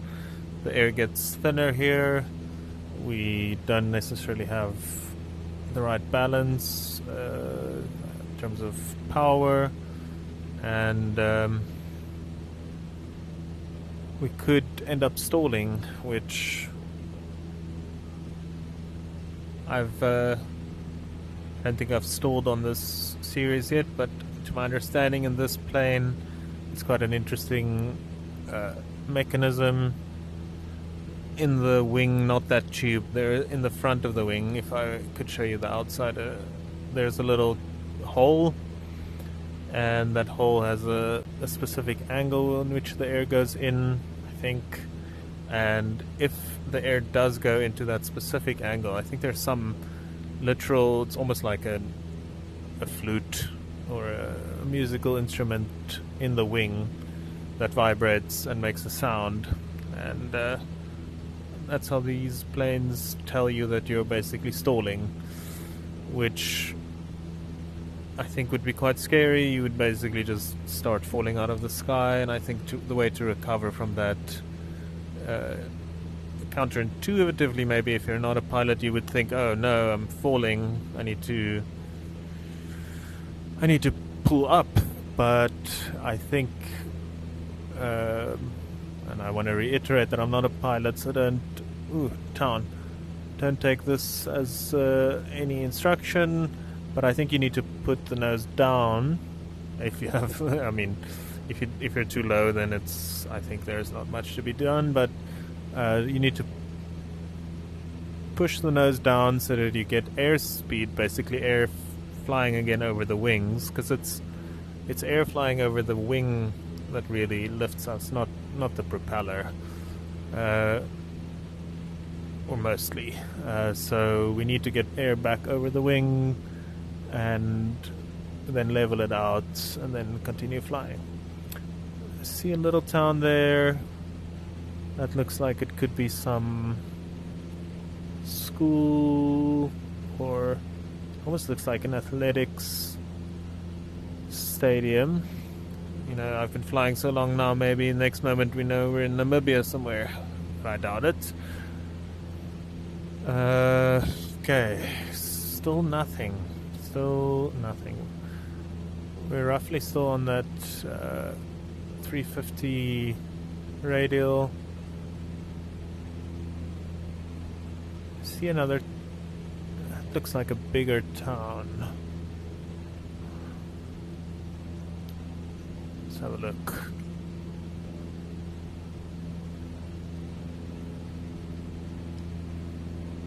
Ooh, surely that has to be an airstrip that I'm seeing there in front. Okay. We might have to cut our plan short. Could it be that? I don't know. Could we have drifted all this way? No, because we're on the 350 radial. There's no other airstrips unless we're already at our destination, which would be an amazing fluke, but I still don't understand, if it were, why we don't see that VOR, unless, you know, little nav map and flight simulator is out of sync, which I don't think it is. So far it's been very accurate, but I'm seeing some lines there. I think it's just me being optimistic, but I think we need to investigate.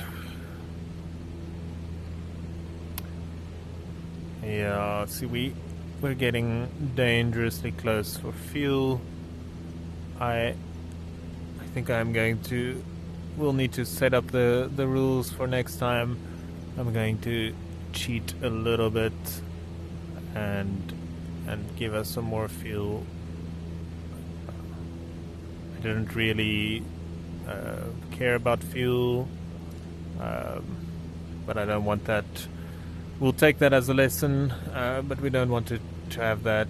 I think that started at 50%. We don't want to let that derail us for this video.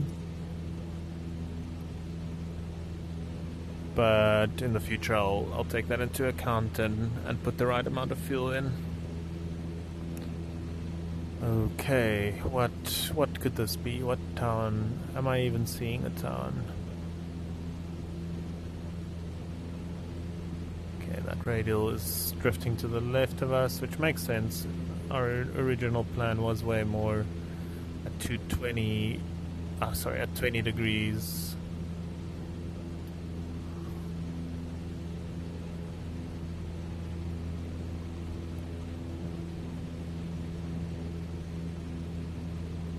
I think it's wishful thinking that was an airstrip there, but going past there, we'll investigate.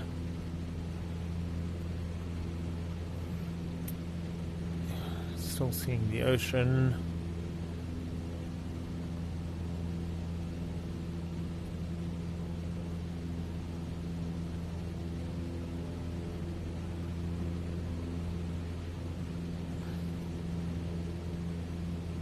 So yeah, I added some fuel. I didn't start at 100%, so it's not like I had more fuel than it could possibly have had. I think it starts by default at 50%.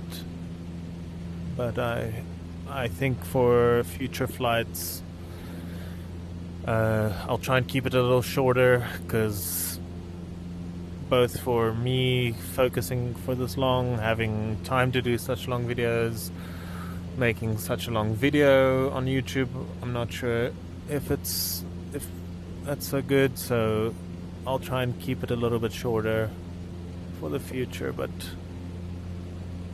so many lessons to learn. I've never really made YouTube videos before, so if you are following along, thank you for following me on this journey. Still learning, both in terms of the whole YouTube sphere as well as this flying.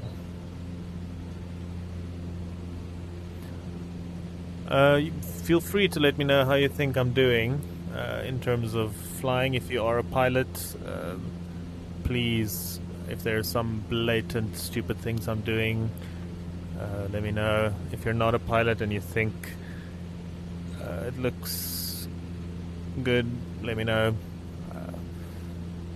This game is you need a PC to play it. You don't have to play it in, or a PC or Xbox. You don't have to have VR. You can play it normally if you want to give it a go. Microsoft has this thing called Game Pass. This isn't sponsored or anything, which is like a subscription, of like, think of it as Netflix for games. And they do have this, and they say the new one that's coming out in at the end of the year will also be on that, which I'm using.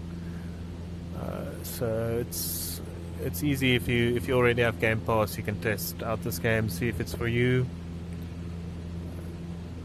You can play it with a mouse and keyboard, using the mouse to turn your wings and all those things. I think it's a bit limiting, but it's fun. You can go to more popular places, maybe like you can go to New York or France, or Cape Town is nice. And as I said last video, you can basically go anywhere in the world. And yet we chose this random area between the Western Cape and the Northern Cape. Maybe we're already in the Northern Cape. Who knows?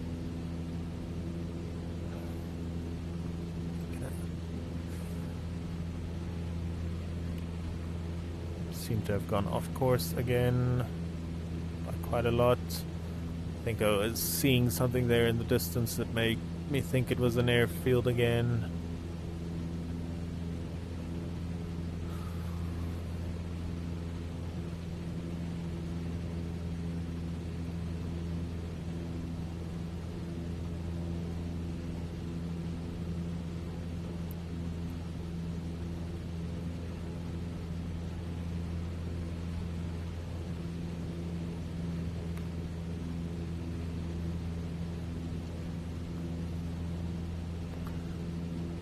I really hope that I don't regret using one of the slowest planes for this challenge. I mean, there are still prop planes in this that can go quite a bit faster. I think one of the limitations of speed for this plane, I mean, it's not designed to go fast, but one of them is, you may have noticed, if you've looked carefully, there's no gear lever for the landing gear. That's because this plane, if I look there, has, I didn't forget to bring it up, it's got fixed landing gear, which means they just stay there. And I think that that's a bit of a limitation, and I think that's also why the plane wants to go up, maybe more so than others, is it causes a lot of drag. That's why planes, I think, pull them in while flying, because it just reduces the air resistance a lot.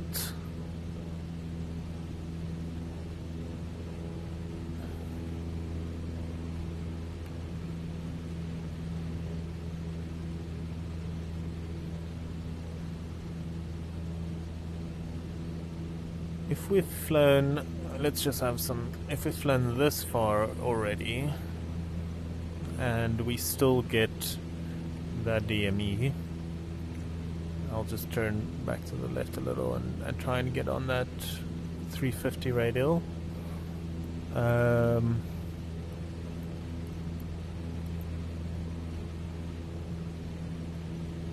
It must surely mean that we'll eventually pick up this one. I don't know. I think I need to measure more than just look. It's one of those mistakes where I made that mistake when I was once in New York. I traveled on foot mostly because it was fun to explore. And you look at Google Maps and you're like, hey, we just want to go there. It's just like 7 blocks. How far could that be? And then you realize 7 blocks is quite far. Or a map can be deceiving in terms of distance. So I think we'll put that in as our learnings for this video. I looked at it in terms of our previous flight. So our previous flight was from there, Langebaan to that. Let's see if I can zoom out more. And I thought, well, if we go that distance, we can go that distance. So why does this one feel so much longer? I don't know. Was the previous one also long and I just didn't notice it? We started at... When did we start? Jeez. I don't even remember. Roughly 8? Surely this can't have gone on for an hour and a half already.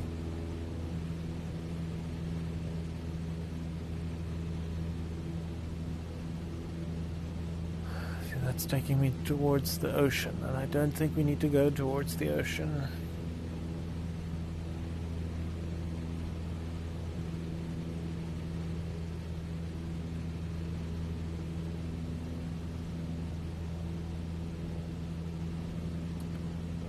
Okay, we have lost a lot of altitude trying to go a little faster. Maybe I'll just reset the altimeter for a bit. Okay, it doesn't change much. Let's see if we can go higher again. I think if I see an airstrip, I'm gonna land, although I think seeing one is not gonna be very likely.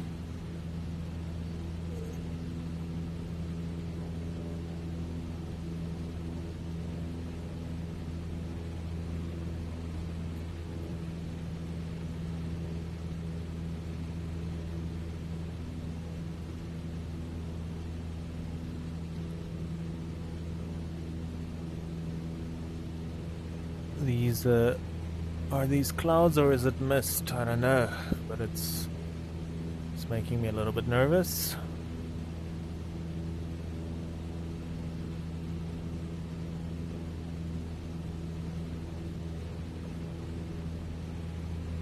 Degrees.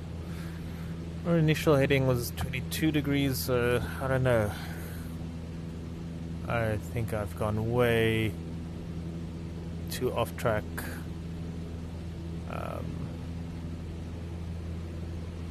To really know. Like I think I've gone so far off that I wouldn't even know which direction to correct it in, so maybe keeping it to the original and hope the errors cancel each other out. Probably not.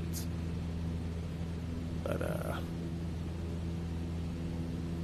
it's just really shocking. I really expected to see that one way earlier.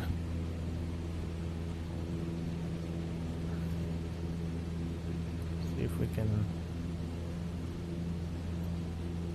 some more speed.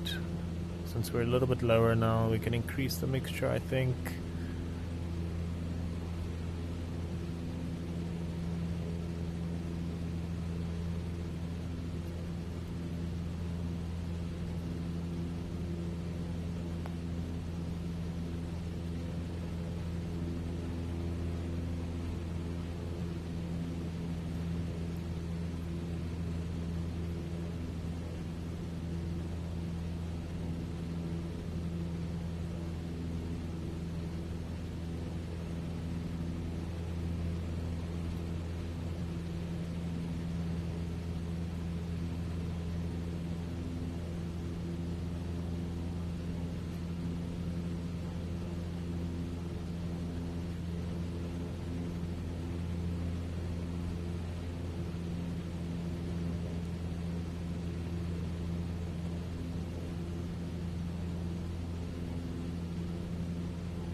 Whew.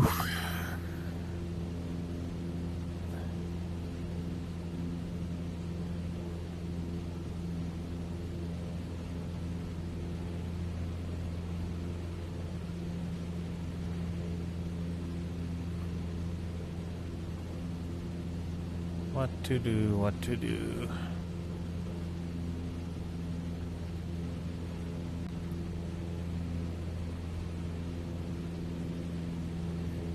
Do see some mountains in the distance again. They could have perhaps been what was blocking this specific VOR. It's I've gone back and forth in my mind so many times now, but I think altitude is what we need. So I'll just keep it at about 500 feet a minute to not lose too much speed. Maybe even less. Just slowly climb up.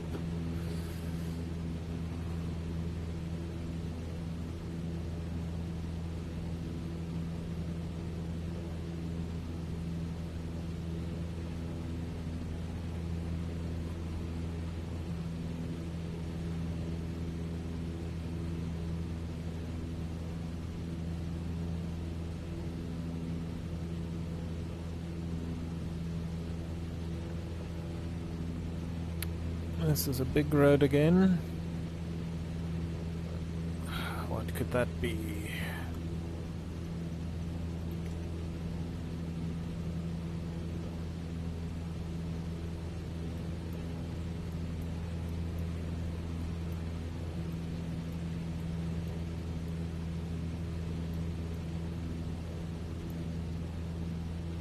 It'd be interesting if we can determine its heading. Or it's so we're going east northeast, like sorry, north northeast. I mean, that's seemingly going west northwest. That road.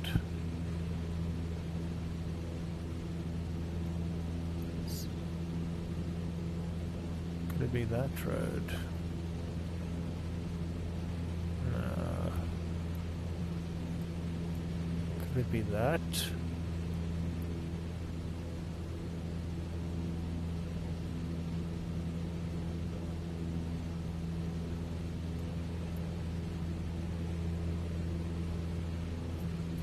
I don't know.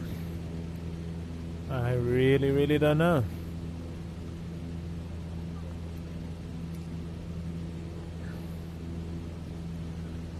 I think we should rename this series Getting Lost While Flying a Cessna 152.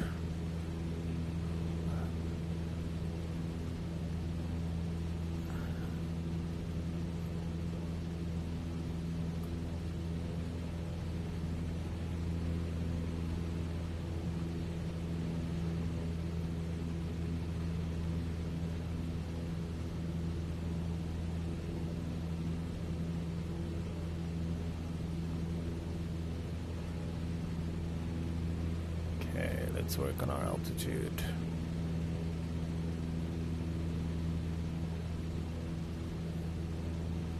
Why, oh why, VOR, are you not being picked up? I mean, I've triple checked those frequencies.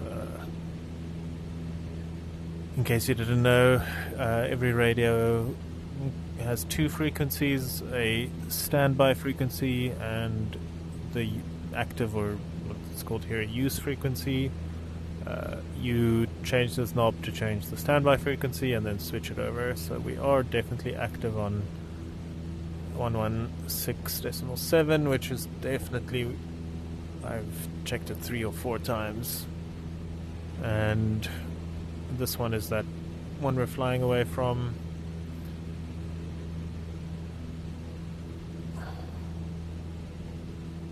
If only this VOR had DME that we're flying away from, it would have been very useful.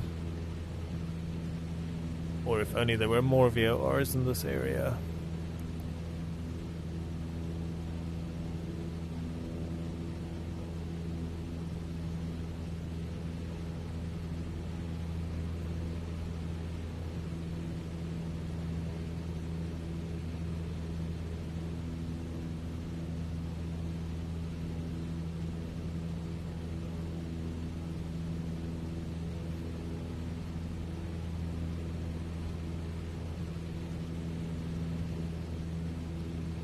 Slowly climbing. Let's try and get that back to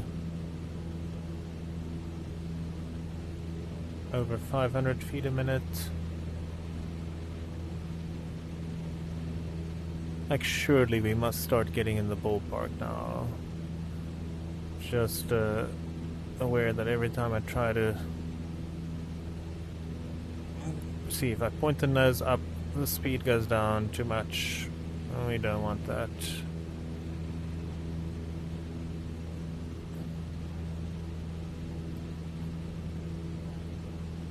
See, we don't have body. We don't really have. If we had some sort of lakes or dams or more like bigger rivers, maybe. But this area just is. Everything looks the same.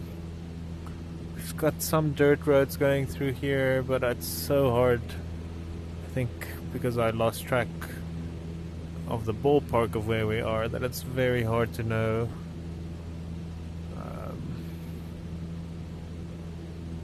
this road, it's so hard. But if this was easy, I guess it would have been less fun, so let's embrace it for what it is. We're in a bit of an unknown. We're in a challenge. We're gonna... all will be well as soon as that radio goes on.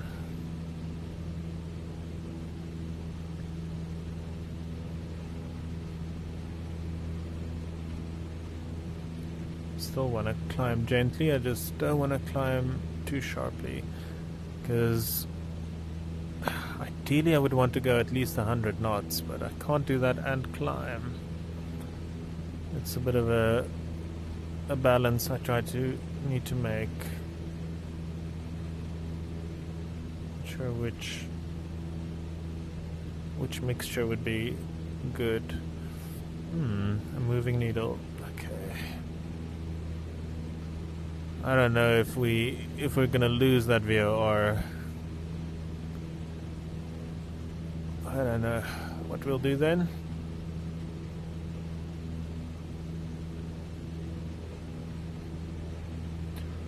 This is a piece of road that goes very close to north.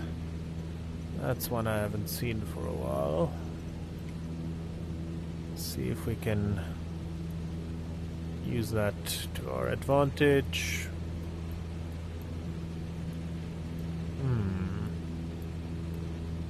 I haven't seen a lot of north going roads. That one, it's not quite north. This road we're near 30 degrees, roughly 20 degrees. So this is a road that does, this looks very straight, and that one maybe it's, oh no,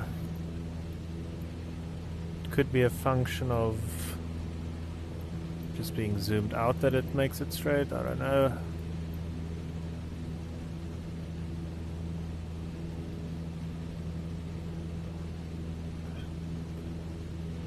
$10 degrees, is that roughly what we're seeing? Yeah, 10 degrees. That's a bit more than 10 degrees. Although, could we be here? Because I guess that's sort of a mistake that I'm making as well, is that this shows true north and our compass shows magnetic. So we need to take ballparks. This is a windy little road, and that's a windy little road. So by that, could it be, well, there's a little kink there.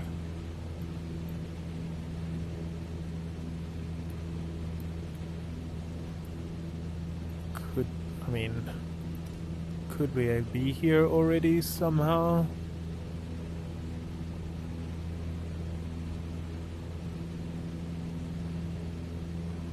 I also didn't, one thing I didn't check, wait, I'm gonna click that one. Our flight plan, it says airport. I should have checked the condition of the runway, whether it be a tar or a dirt or a cement or whatever runway.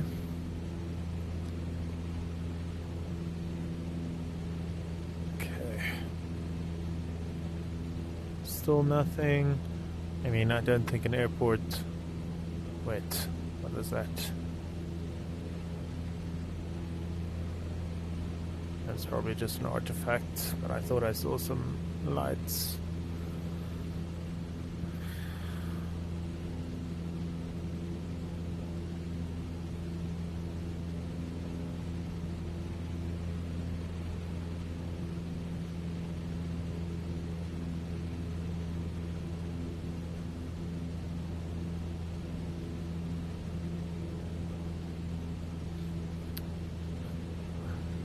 The irony is I've been flying so long that if I were flying in a Airbus A320, I could have gone from Cape Town to Johannesburg in this time.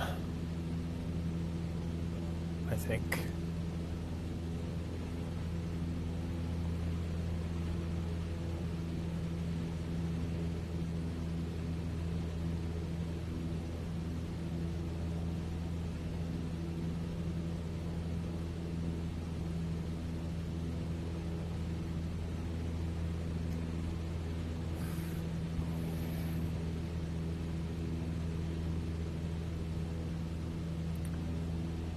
We're over those ridges in the front and we still don't pick it up.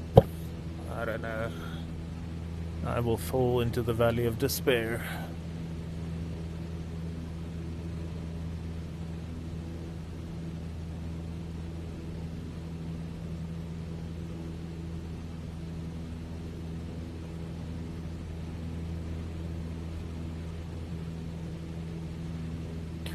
Come on, VOR, where are you? Where are you?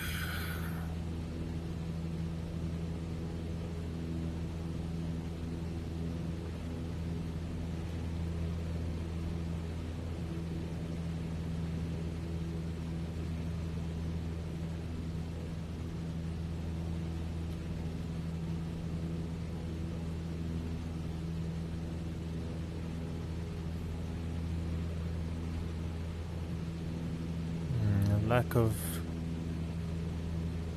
lakes and dams and things. I think that's an important thing to remember when we're flying through deserts or areas like this. They could be very useful on a map, but here it's dry.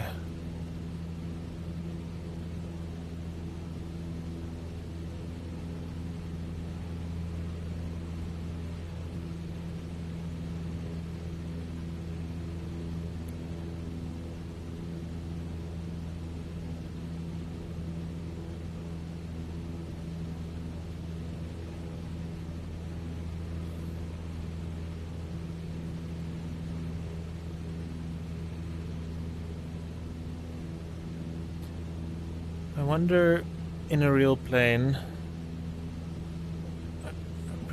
how far does radio, like my actual not nav radios, my actual comm radios work?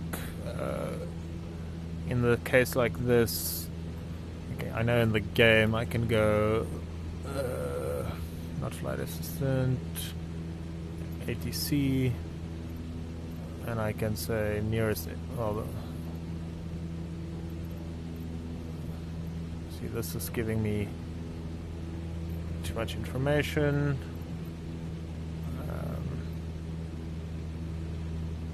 Port Nolith, I guess. See, so if I were to talk to an air traffic controller and they tell me Port Nolith, that makes me think maybe we have. Oops. I don't know where that is. Ausencare, Springbok. Let's have a look. Ah, there's Port Nolith. See, I don't want. That's Springbok. That makes me wonder. Have I gone past this? I have been flying an awfully long time.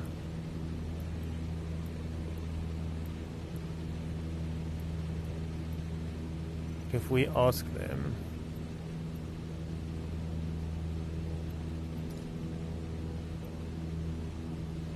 I don't want to land it.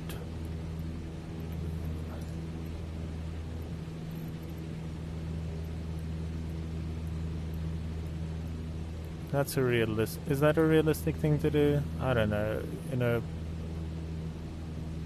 site, probably won't be on here.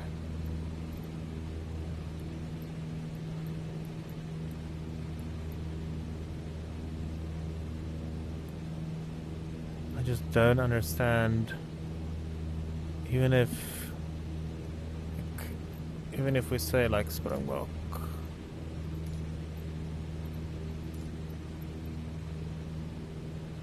Foxtrot Alpha Uniform Charlie traffic Cessna 42 7 miles north, 10,400 feet inbound to land runway 4. Does that say 40? Surely not. That makes sense. But why am I not picking up this radio?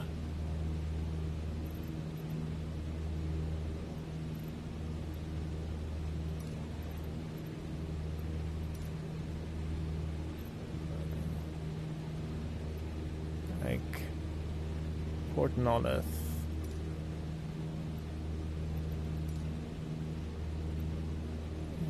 It's the runway 8. Foxtrot Yankee November Delta traffic, Cessna 4222 miles southwest, 10,600 feet inbound to land runway 8. Southwest. Does that mean I'm like there? How is this possible?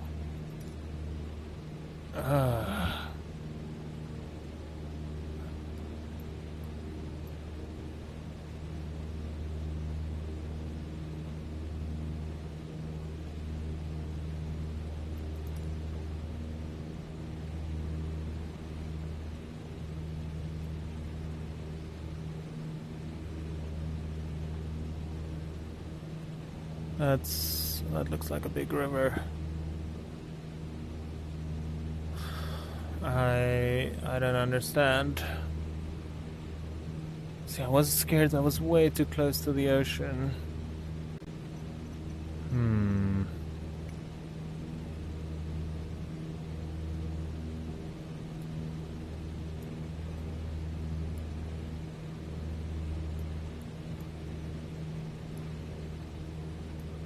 What did that say? 42 miles southwest.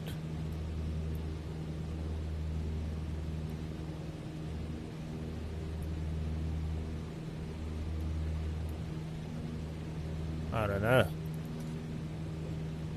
Shall we go due east and I don't know. I think we've overcooked this one.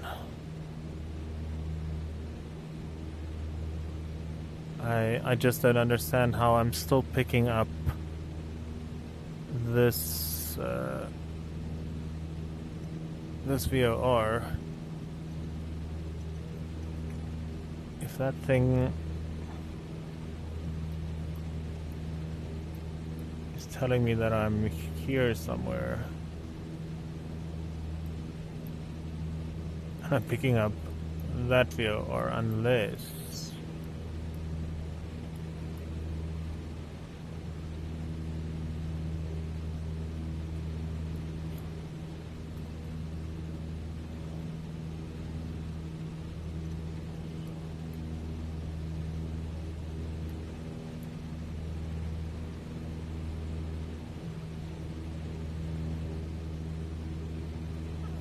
I know something about VORs is that they technically send out a Morse code signal as well.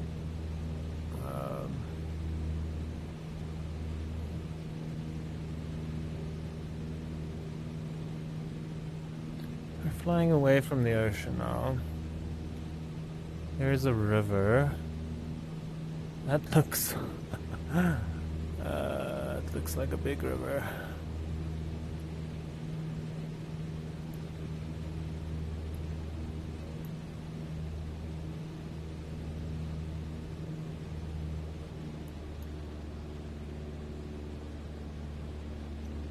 Surely that could that be the Urania River?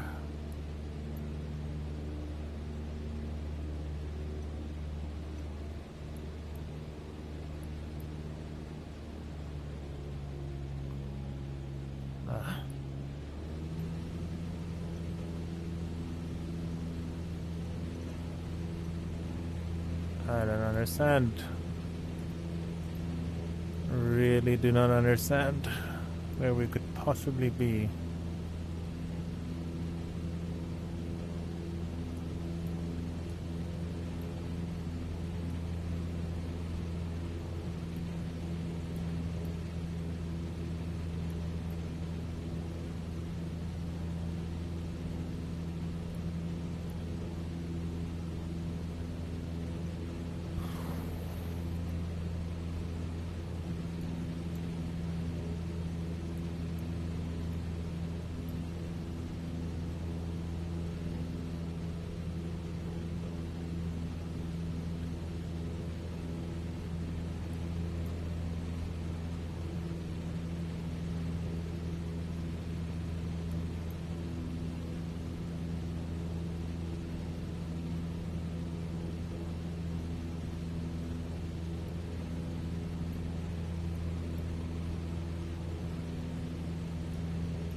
resisting the urge very much now to open the VFR map and see where we are. Just because I don't know what we can do in this situation. I thought if we get roughly anywhere here, we will pick up this VOR, and we just haven't. Why?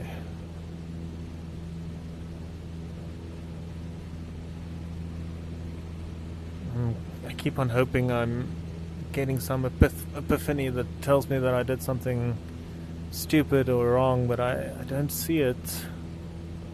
And now I'm truly lost. I've been thinking this whole time, I feel like I'm very close to the ocean. And if we look at this, like where we started, right next to the ocean, I think, did we,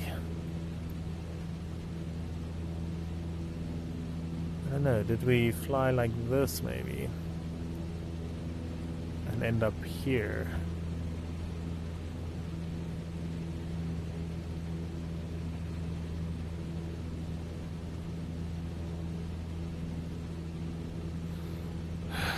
What river are you? I have seen, if we are on this river, I can't be on this river. Let's ask ADC again. This feels a little cheaty, but I'm pretty sure they can see where I am, right? With their radar? No? Maybe? Let's use this. Springbok.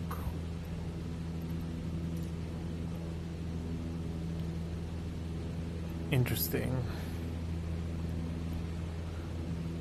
So it says I'm southwest of Springbok. 22 miles southwest. Oh, but see. See, this confuses me often. That's not the same one. That's FYND. That's not what we're looking at. Is there multiple? That's Port Nolloth. Oh, I haven't done it yet. Hold on. Nerves. Foxtrot Alpha Uniform Charlie traffic Cessna 424 miles north, 10,700 feet inbound to land runway 4. So it thinks I'm 43 miles north of this. How? How?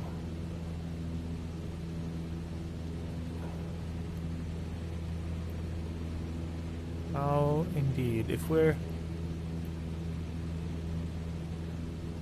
43 miles north, could this be? I don't know.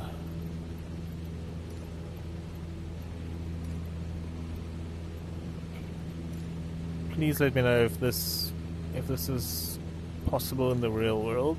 I don't know if it is. Foxtrot Yankee Whiskey Alpha traffic Cessna 4242 miles west, 10,700 feet inbound to land runway 2. 42 miles west from.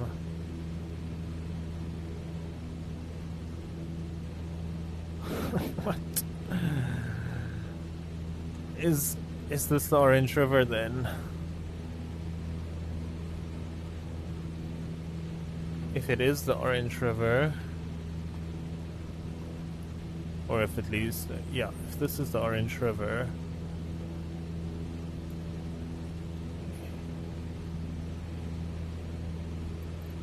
let's see which one we're closest to. So that was 42 miles west, Port Nolloth.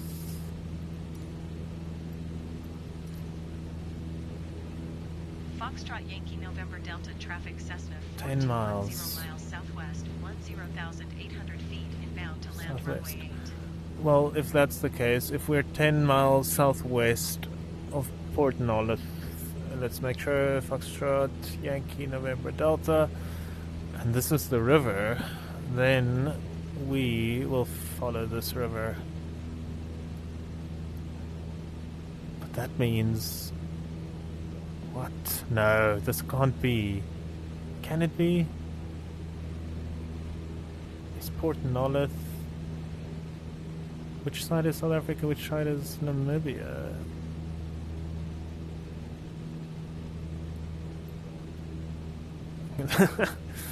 If this is okay, we'll see. I don't understand. If we've really gone this far, can we pick up this VOR maybe? I just need to. I don't need to. I shouldn't lose this river. Okay. Can we pick up this VOR? If we've. Oh my word! What is that?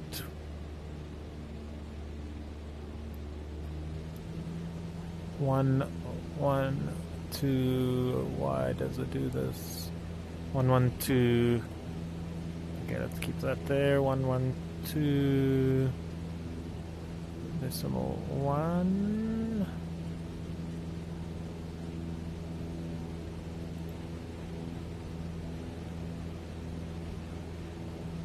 We cannot. Okay. That's too far then.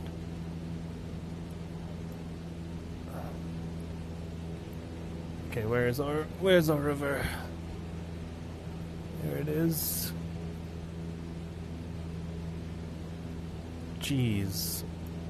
Okay.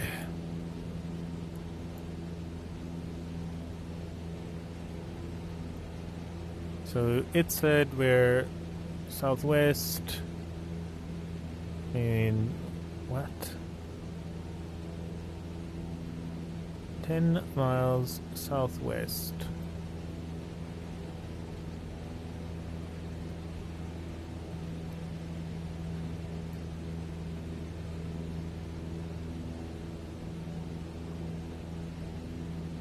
Of Port Nolloth. Okay, we're gonna do that again. I don't.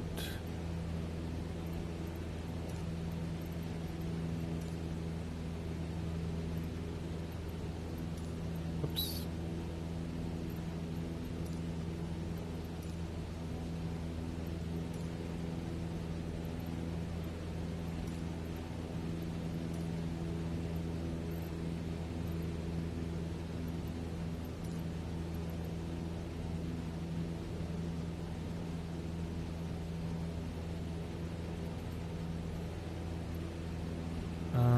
Why does it not select the runway? Let's select this one.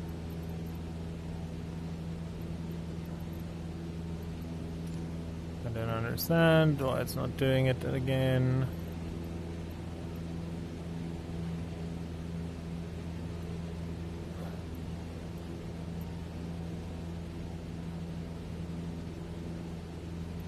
Let's just select a different one. Foxtrot Yankee Alpha Kilo, traffic Cessna 4217 miles south, 10,700 feet, inbound to land runway 18.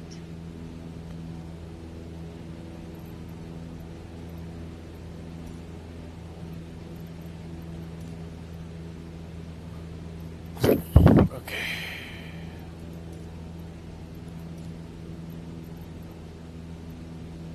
Foxtrot Yankee November Delta traffic, Cessna 4212 miles west, 10,800 feet, inbound to land runway 8. Okay, so west. So we need to go east. Okay.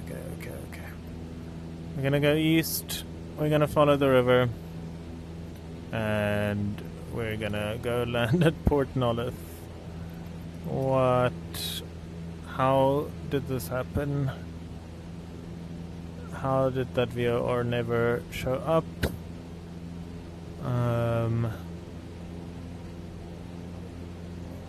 I'm gonna do one final scan this way for VORs.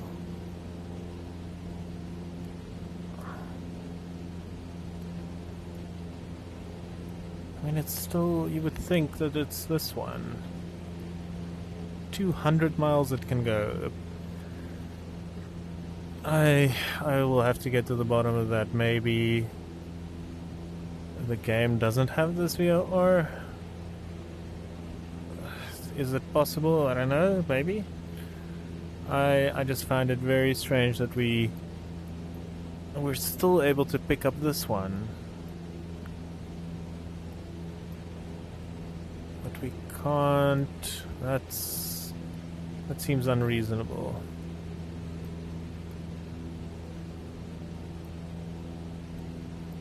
They're looking at it now.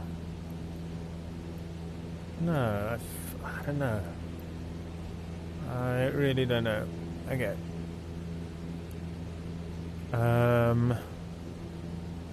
This one is basically, geez, it's basically on the.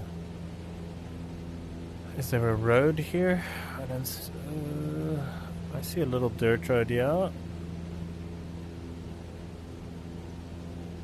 The runway is effectively, I'm going in a general east direction, southeast, so probably there now.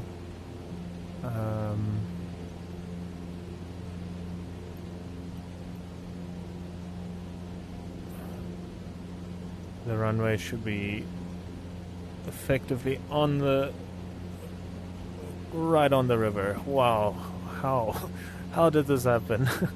you think you fly there and then you fly all the way to Namibia. Jeez, this is an unexpected one. Well, we think we fly there. Let's see where we land. I really need to remind myself to look at this trail, because something is fishy with that VO, or if I'm still able to pick up the other one, but not one that I've literally had to fly past. What? Okay.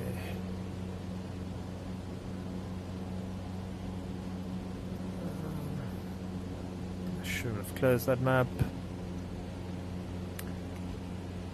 So, let's just do this, hopefully.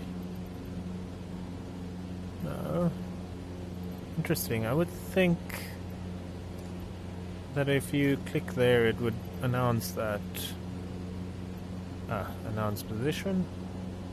How do I know the Foxtrot position? Yankee November Delta traffic, Cessna 426 miles west, 7,600 feet, inbound to land runway 26. Runway 26. How do I know this position is my question. How does the game know it? Is that like inherently? I think that's cheating a little bit, or at least it's not in the spirit of my exercise.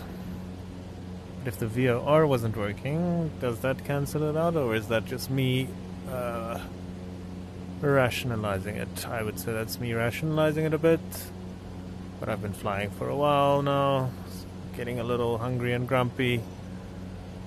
The river, if we stay on it, it's going to be to the east of the river, or if on our side it's going to be to the left of it, since we're snaking away like this, trying to look for some noticeable shapes in the river. Do see some bends there. I hope we're not here. Flying almost south now. We here? Probably. Okay, so we've still got a way to go. But if we are going in this direction, the airport should be to the... Hey! Almost missed it. Right there. Okay. Jeez. Let's see. That will be runway 26. No, I said 26, but that will probably be runway 08. What a journey, guys! If you stuck through this, well, Thank you so much, but that's been... If you just skip to the end where the landing part starts and you're confused, don't worry, I'm confused too, so I don't want to lose it. Let's have a look.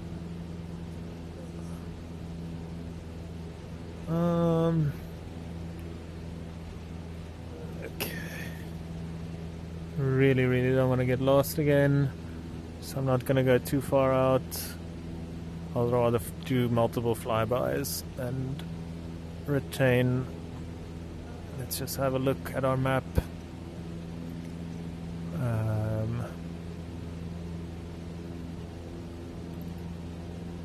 Oops. Where is it? Let's reduce our speed. There it is. Okay, I just want to make sure the runway heading from this side, 08, which is 80 degrees, and east is 90, so it'll be one click to the left. Good. We are quite high. Focus time. Mixture all the way in, flaps are up. Trim, I'm guessing set for the same as takeoff. A little bit more. There we go. Okay, we're going a little fast there. We're in the yellow. It should still be fine. Really hope so. We're gonna slowly turn to heading 80. Not losing as much speed as I would have hoped.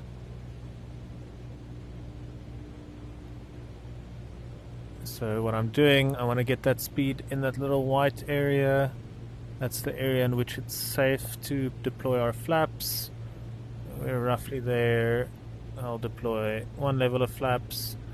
The flaps does nicely is it helps us fly a little bit slower by reducing, like it brings up those little flaps. I'm going to bring up the second one, you see it there, but that wants to push us up, but it also reduces our speed, so I'm giving it a little bit more throttle. I'm very high, I think.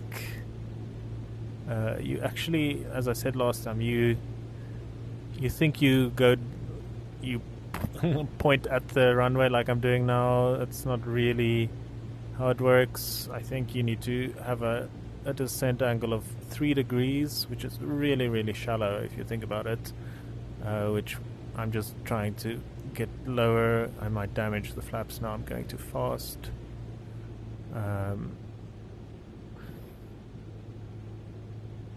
Okay, gonna point the nose up, bleed off some of that speed. I want to kill the throttle. I don't want to kill the throttle, I mean. I'm going to keep having some power. Bring it to about 65.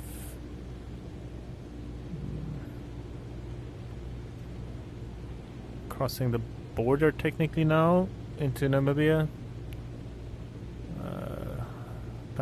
Passport ready. Why do those power lines look so high? I don't think that's very realistic this close to a runway.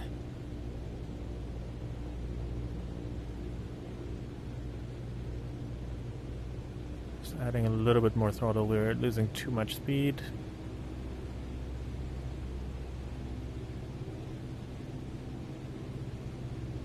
And glide. Reducing throttle. It's a nice long runway, it's tar, we don't have to... Okay, killing the throttle. Little high. Okay. What did we just do? How did we do this? Let me know. Okay, flaps up, hold on. Flaps up. Let me know what you think about using ATC like that. I don't know, it feels a little wrong. Like, how did How did my ATC pilot know to say I'm that far west of the airport? I don't have any GPS in here, so I couldn't have possibly known that. So I don't like that. I don't think I should use it again, but let me know what you think. I'm gonna investigate. I'll fly close to that VOR and see if it actually works, or see if the game actually, has it set up. Just gonna stop here at the end of the runway. Let's pull off here. Okay.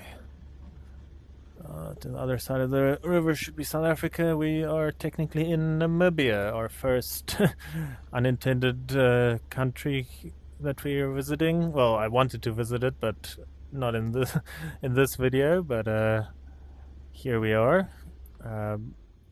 Let's quickly turn this off. There we go. That was rough. That was very, very rough. I think that gives us some indication of what is to come. Oops, let's have a quick look here if we can see on our little nav map application. It's this one. So let's look at our trail. Right. Okay. Where did it all go wrong? Where did it go wrong? We're nice on our trail. And then something happened. What happened? Was that me going off that? I just don't understand. Like, let's measure this distance. Measure distance from VOR. Like to this point, 40 nautical miles. How? I was 20, not 20, I was like 10,000 feet in the air. Like, I really don't understand. Look how close we passed these airstrips. If only we had seen them. But, like, I thought we were here. Or, okay. A lot to learn from this. What on earth happened here? How did this happen?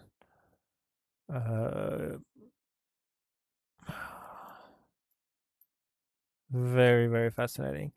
I will do I triple check this frequency. I'll put the plane. You can put it in Flight Simulator right here, maybe like there. See if it picks it up. If it doesn't, I don't know. That's something we'll need to factor in next time. Like, what do you do if an expected VOR just doesn't work and there's nothing else in the area? What's also interesting is I didn't pick this one up, which, at this point, I would have expected, if we just measure this distance again to there, 40 miles, like, and yet we were able to pick up this one. 120 up until to that point there, we still picked it up. 175 nautical miles. We were still picking this one up, and I don't understand. Like, no. Okay, I'll get back to you in the next video. Thank you so much if you stuck it out this long. Really sorry about that. Goodbye.